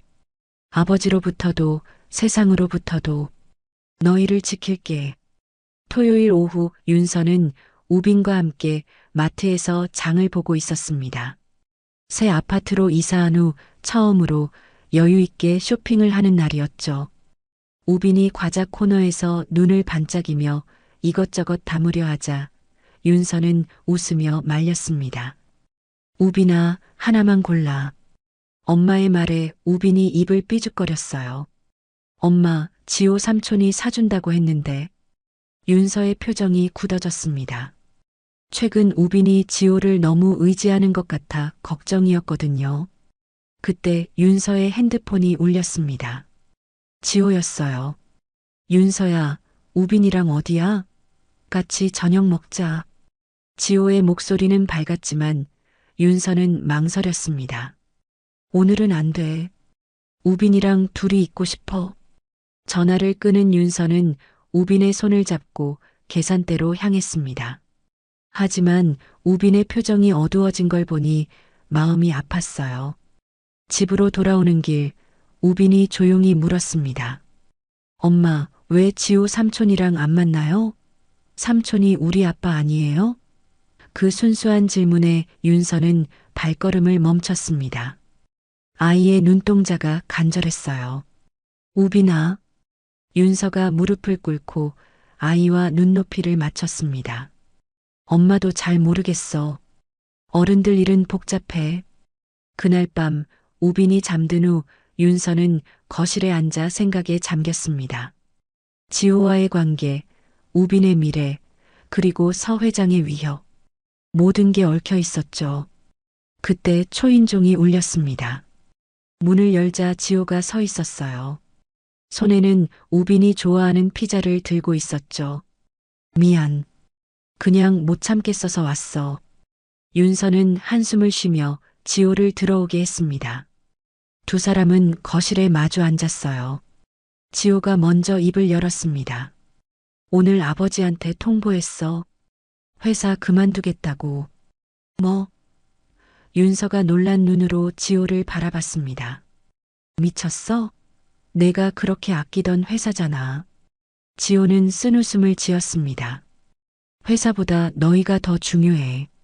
아버지가 계속 위협하시니까 차라리 내가 먼저 놓는 게 나아. 윤서는 복잡한 심정이었습니다. 지호의 희생이 고마우면서도 부담스러웠거든요. 내 때문에 그럴 필요 없어. 우리는 잘 지낼 수 있어. 내 때문이 아니야. 우빈이 때문이야. 지호의 목소리가 떨렸습니다. 내 아들이 아빠 없이 크는 걸 더 이상 볼 수 없어. 두 사람 사이에 무거운 침묵이 흘렀습니다. 그때 우빈의 방에서 울음소리가 들렸어요. 윤서가 급히 방으로 들어가자 우빈이 악몽을 꾸고 있었습니다. 엄마, 삼촌, 가지마. 우빈이 잠꼬대를 하며 눈물을 흘렸습니다. 윤서가 아이를 안아주자 우빈이 눈을 떴어요. 엄마, 꿈에서 삼촌이 사라졌어요. 지호도 방으로 들어왔습니다. 우빈이 지호를 보자 안도의 한숨을 쉬었어요. 삼촌, 여기 있네요. 안 가실 거죠? 지호가 우빈의 머리를 쓰다듬으며 말했습니다. 안 가. 절대 안 가. 그 모습을 보는 윤서의 마음이 흔들렸어요. 다음 날 일요일 아침, 세 사람은 함께 아침을 먹었습니다. 우빈은 행복해 보였고 지호와 윤서도 잠시나마 평화로운 시간을 보냈죠. 그때 윤서의 핸드폰이 울렸습니다. 정윤서 씨? 서창수 회장님 비서입니다. 오늘 오후 2시 회장님 댁으로 오시기 바랍니다. 거절은 받지 않겠습니다. 전화를 끄는 윤서의 얼굴이 창백해졌습니다. 지호가 걱정스럽게 물었어요. 무슨 일이야? 아버님이 부르셨어. 윤서의 목소리가 떨렸습니다. 지호의 표정이 굳어졌죠. 같이 가자. 이번엔 내가 지킬게. 오후 2시 윤서와 지호는 서 회장의 저택 앞에 섰습니다. 우빈은 이웃집에 맡겼죠. 대문이 열리고 두 사람은 서재로 안내됐습니다. 서 회장은 책상 뒤에 앉아 있었습니다. 차가운 눈빛으로 두 사람을 번갈아 봤죠.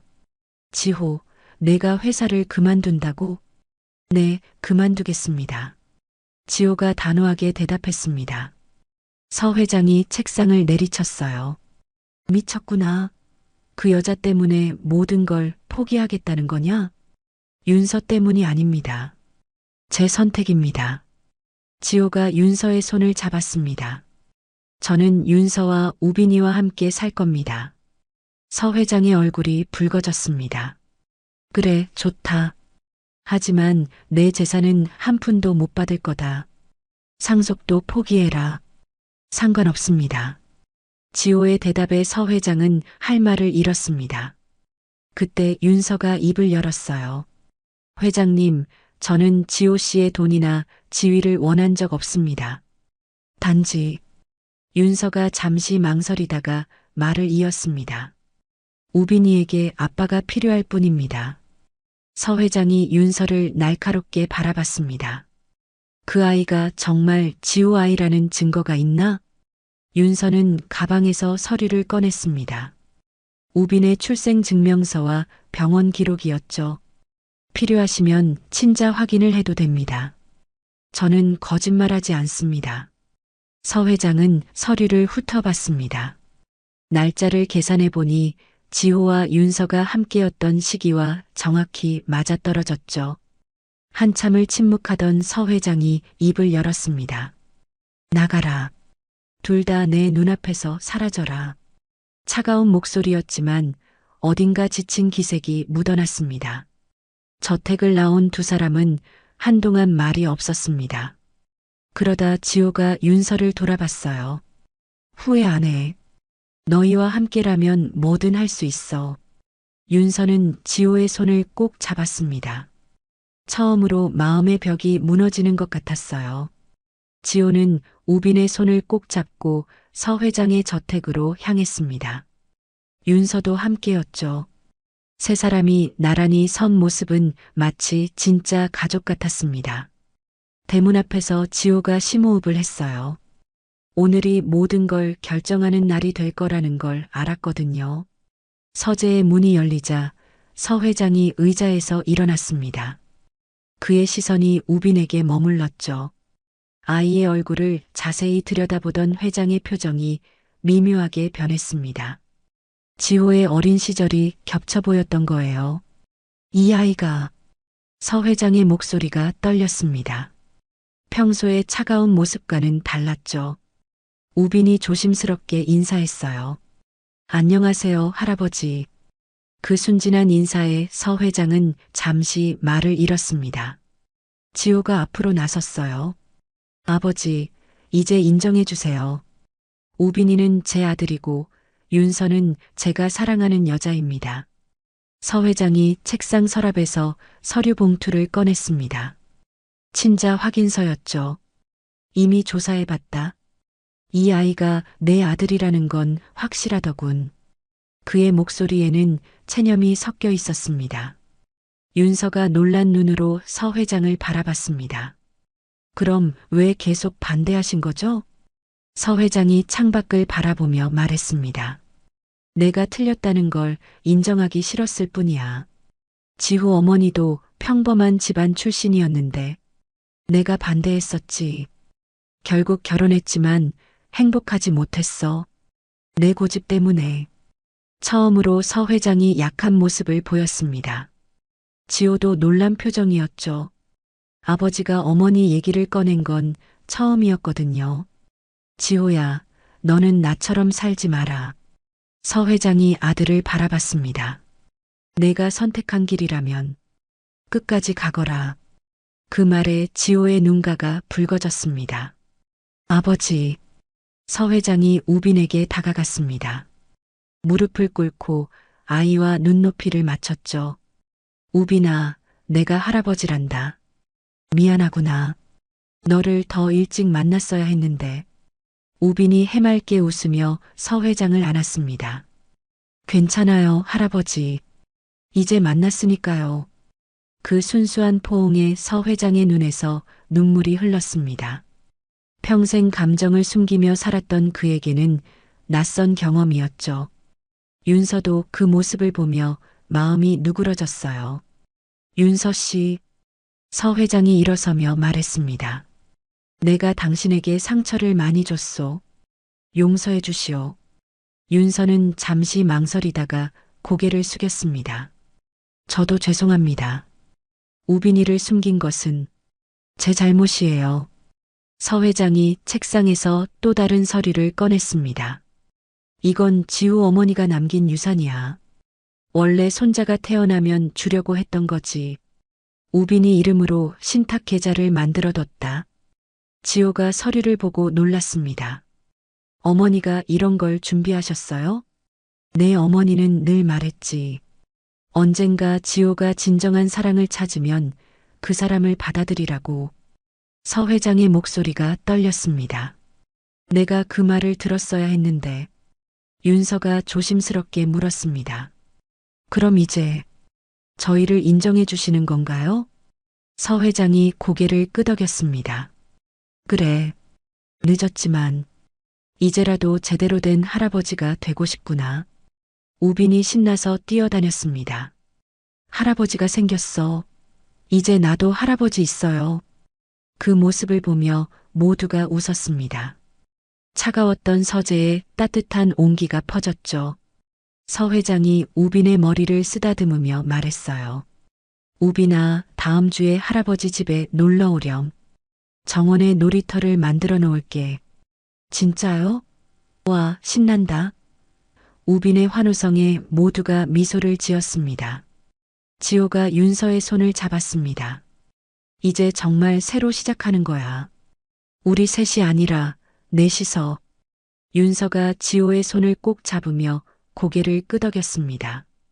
7년의 긴 시간, 그 모든 아픔과 그리움이 이 순간 녹아내리는 것 같았어요. 서 회장이 집사를 불렀습니다. 저녁 준비를 하게. 오늘은 가족이 모두 모였으니 함께 식사하자.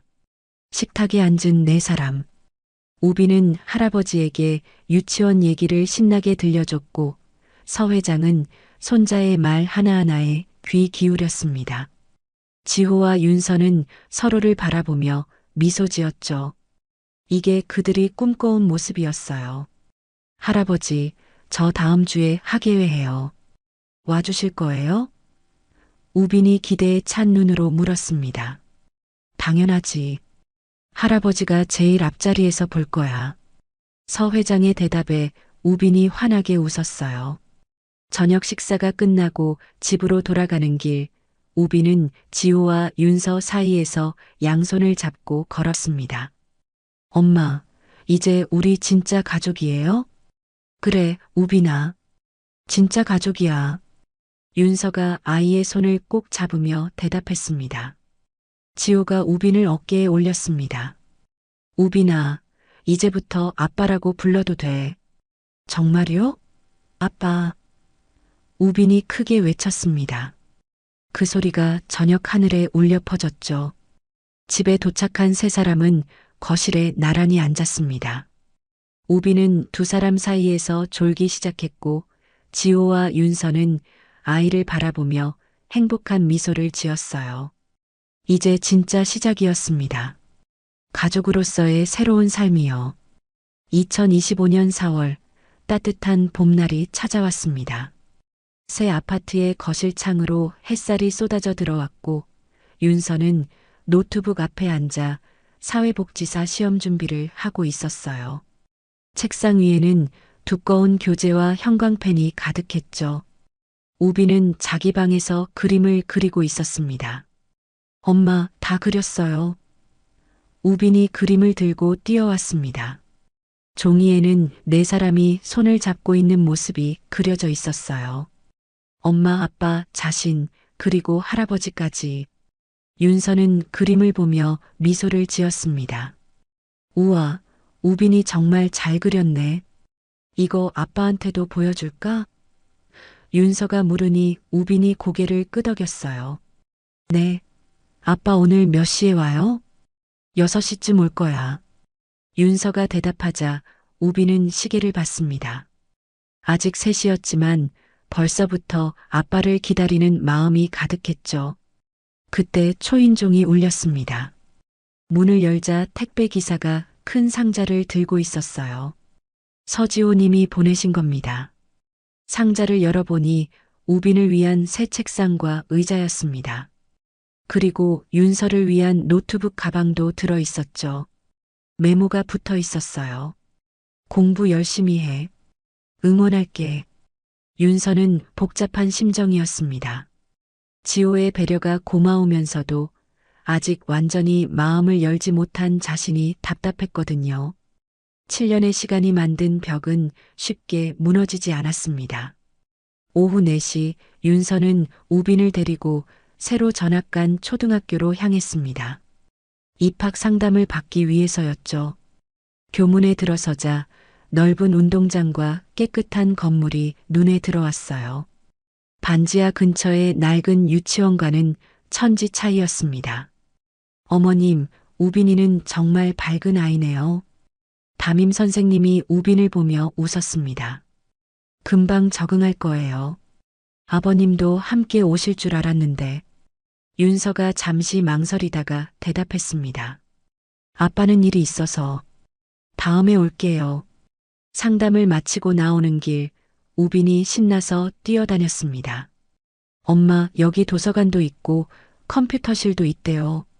빨리 다니고 싶어요. 윤서는 아이의 행복한 모습을 보며 가슴이 뭉클했습니다. 이 모든 게 지호 덕분이었죠. 혼자였다면 절대 불가능했을 일들이었어요. 저녁 6시 현관문이 열리는 소리가 들렸습니다.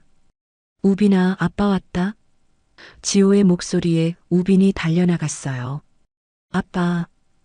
우빈이 지호의 품에 뛰어들었습니다. 지호는 아이를 높이 들어 올렸고 우빈은 까르르 웃었죠. 그 모습을 보는 윤서의 얼굴에도 작은 미소가 번졌습니다. 오늘 학교 갔다 왔어요. 도서관이 엄청 커요. 우빈이 신나서 떠들었고 지호는 아이의 말 하나하나에 귀 기울였습니다. 저녁 식탁에 세 사람이 둘러앉았습니다.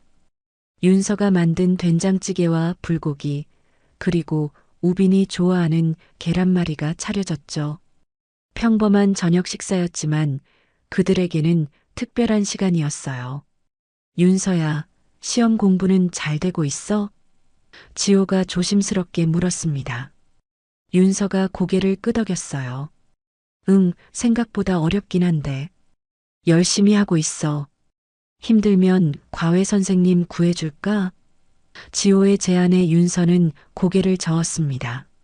아니야, 혼자 할 수 있어.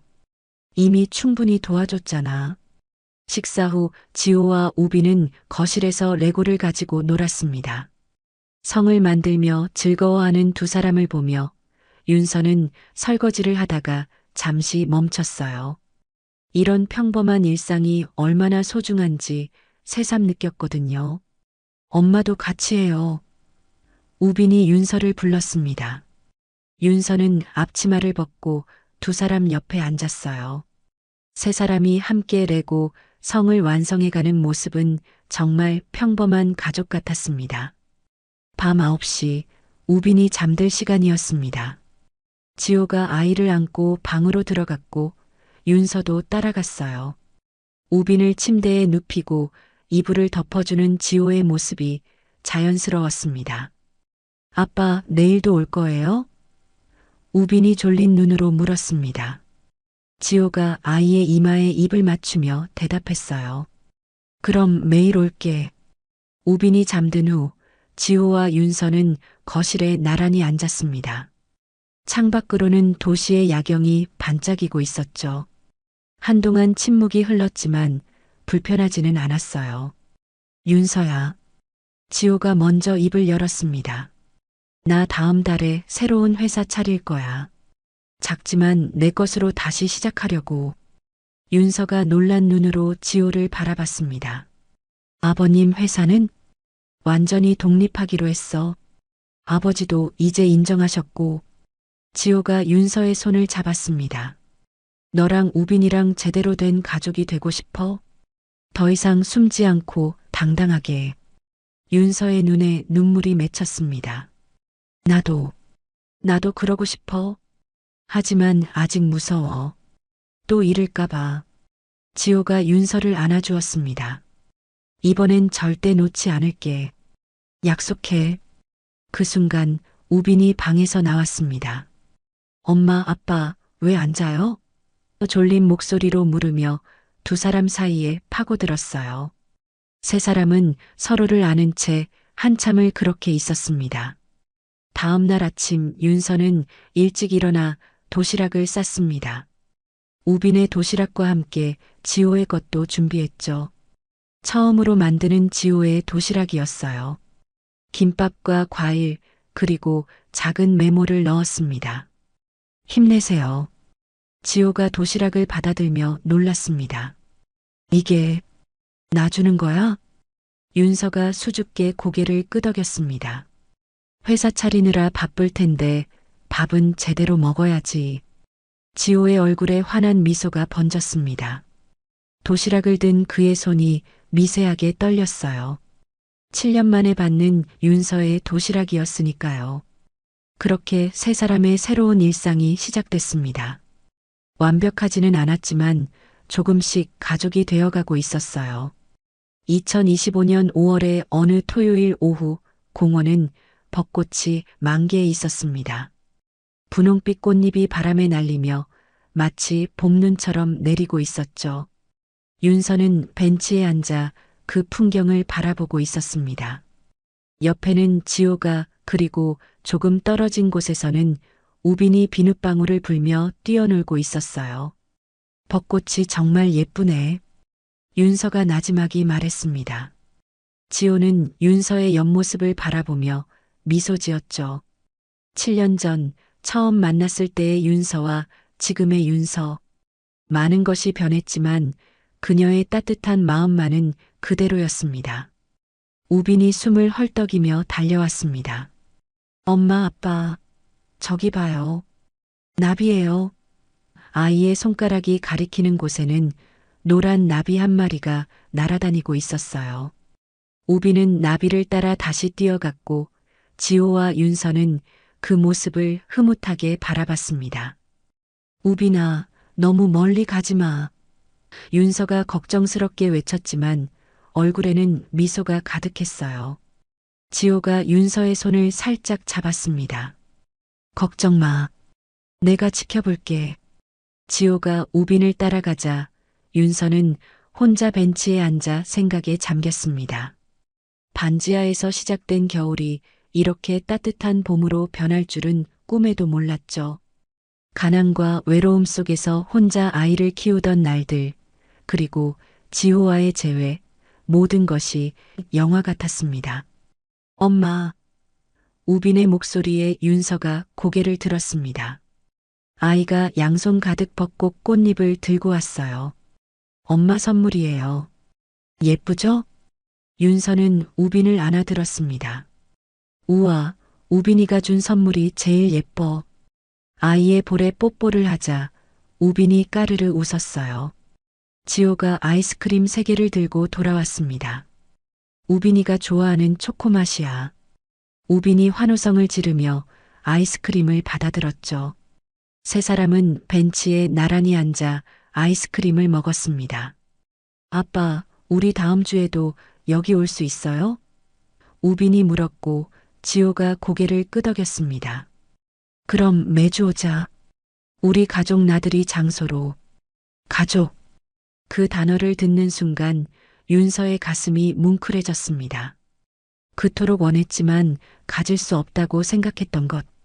이제는 현실이 되었죠. 해가 서쪽으로 기울기 시작했습니다.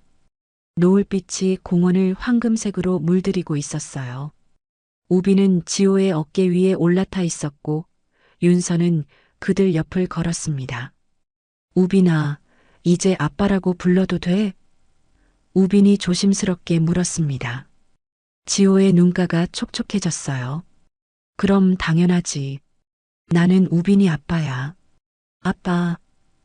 우빈이 크게 외쳤습니다. 그 소리가 공원에 울려 퍼졌고 지나가던 사람들이 미소 지으며 바라봤죠. 평범한 가족의 모습이었습니다. 집으로 돌아가는 차 안에서 우빈은 뒷좌석에서 잠들었습니다. 윤서는 백미러로 아이의 평화로운 얼굴을 바라봤어요. 지호가 운전하며 말했습니다. 윤서야, 우리 결혼하자. 갑작스러운 프로포즈에 윤서는 놀랐습니다. 지금 뭐라고 했어? 지호가 신호등에 멈춰서며 윤서를 바라봤습니다. 제대로 된 가족이 되자. 우빈이에게도 완전한 가족을 만들어주고 싶어. 윤서의 눈에 눈물이 맺혔습니다. 나는 아직 준비가. 천천히 해도 돼. 지호가 윤서의 손을 잡았습니다. 난 기다릴 수 있어. 너와 우빈이가 준비될 때까지. 집에 도착했을 때 우빈이 잠에서 깼습니다. 엄마, 우리 집이다. 아이의 밝은 목소리에 윤서와 지호는 웃었어요. 그래, 이제 여기가 우리 집이었습니다. 현관문을 열자 따뜻한 공기가 그들을 맞이했습니다. 우빈이 신발을 벗으며 말했어요. 오늘 정말 재밌었어요. 엄마, 아빠 사랑해요.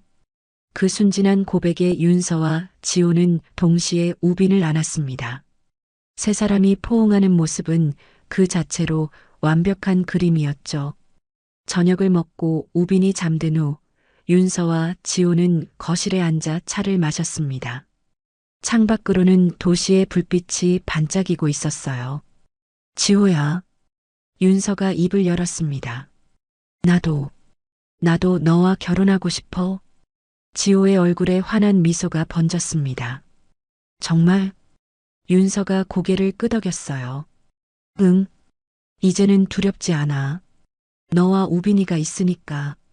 지호는 주머니에서 작은 상자를 꺼냈습니다. 반지였어요. 사실 준비해뒀어. 언젠가 줄 날을 기다리면서. 윤서는 웃으며 손을 내밀었습니다. 지호가 반지를 끼워주는 순간 두 사람의 눈에서 행복한 눈물이 흘렀어요. 다음 날 아침 우빈이 일어나자마자 엄마 손에 반지를 발견했습니다. 엄마, 이거 뭐예요? 우빈아, 엄마랑 아빠가 결혼하기로 했어. 윤서가 설명하자 우빈이 펄쩍 뛰었습니다. 진짜요? 와, 이제 진짜 가족이네요. 아이의 기쁨이 온 집안을 가득 채웠습니다. 지호가 우빈을 높이 들어 올렸고 윤서는 그들을 바라보며 웃었어요. 할아버지한테도 알려드려야겠다. 우빈이 신나서 말했습니다. 서 회장도 이제는 손자를 위해 모든 것을 받아들였으니까요. 윤서는 창밖을 바라봤습니다. 봄날의 햇살이 따스하게 비치고 있었어요. 반지하의 춥고 어두운 겨울은 이제 완전히 끝났습니다. 새로운 계절, 새로운 시작이 그들을 기다리고 있었죠. 엄마, 아빠, 우리 또 공원 가요. 우빈이 두 사람의 손을 잡고 당겼습니다. 세 사람은 손을 잡고 현관으로 향했어요. 문을 나서는 순간 따뜻한 봄바람이 그들을 감싸 안았습니다. 이제 그들의 이야기는 새로운 장을 시작합니다. 상처와 아픔을 딛고 일어선 세 사람의 가족. 서로를 사랑하고 아끼며 함께 걸어갈 미래. 그것이 그들이 선택한 길이었고 그들이 만들어갈 행복이었습니다. 벚꽃은 여전히 흩날리고 있었습니다. 마치 축복처럼 그들의 새로운 시작을 축하하듯이. 여러분, 오늘 이야기 어떠셨나요? 재벌 2세 지호가 7년 만에 길거리에서 만난 것은 단순히 옛 연인과 아이가 아니었습니다. 그것은 자신이 버린 양심이었고 외면했던 진실이었죠. 돈과 지위를 지키려다 정작 가장 소중한 것을 잃어버린 한 남자의 이야기가 우리 가슴을 아프게 합니다. 살다 보면 우리도 지호처럼 선택의 기로에 서게 됩니다. 당장의 이익과 영원한 가치 사이에서 말이죠. 하지만 세월이 흐르고 나면 깨닫게 됩니다. 진짜 후회는 돈을 잃은 게 아니라 사람을 잃었을 때 온다는 것을요. 인생 70, 80을 사신 분들은 다 아실 겁니다.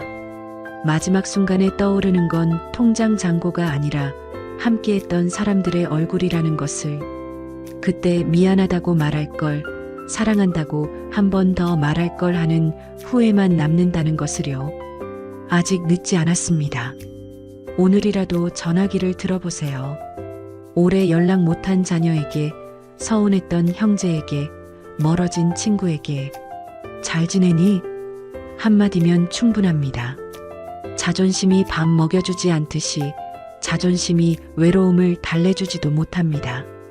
특히 자녀들과 사이가 멀어진 분들, 며느리나 사위와 불편한 분들, 손주들을 못 본 지 오래된 분들, 먼저 손 내미세요. 용서는 약한 게 아니라 가장 강한 사랑입니다. 혹시 여러분도 지호와 윤서처럼 잃어버린 인연이 있으신가요? 다시 만나고 싶은 사람, 미안하다고 말하고 싶은 사람이 있으신가요? 댓글로 여러분의 이야기를 들려주세요. 같은 아픔을 가진 분들께 위로가 될 겁니다. 이 이야기가 마음에 와닿으셨다면 좋아요와 구독 부탁드립니다. 다음에는 더 따뜻한 이야기로 찾아뵙겠습니다. 오늘도 건강하시고 사랑하는 사람들과 행복한 하루 보내세요. 감사합니다.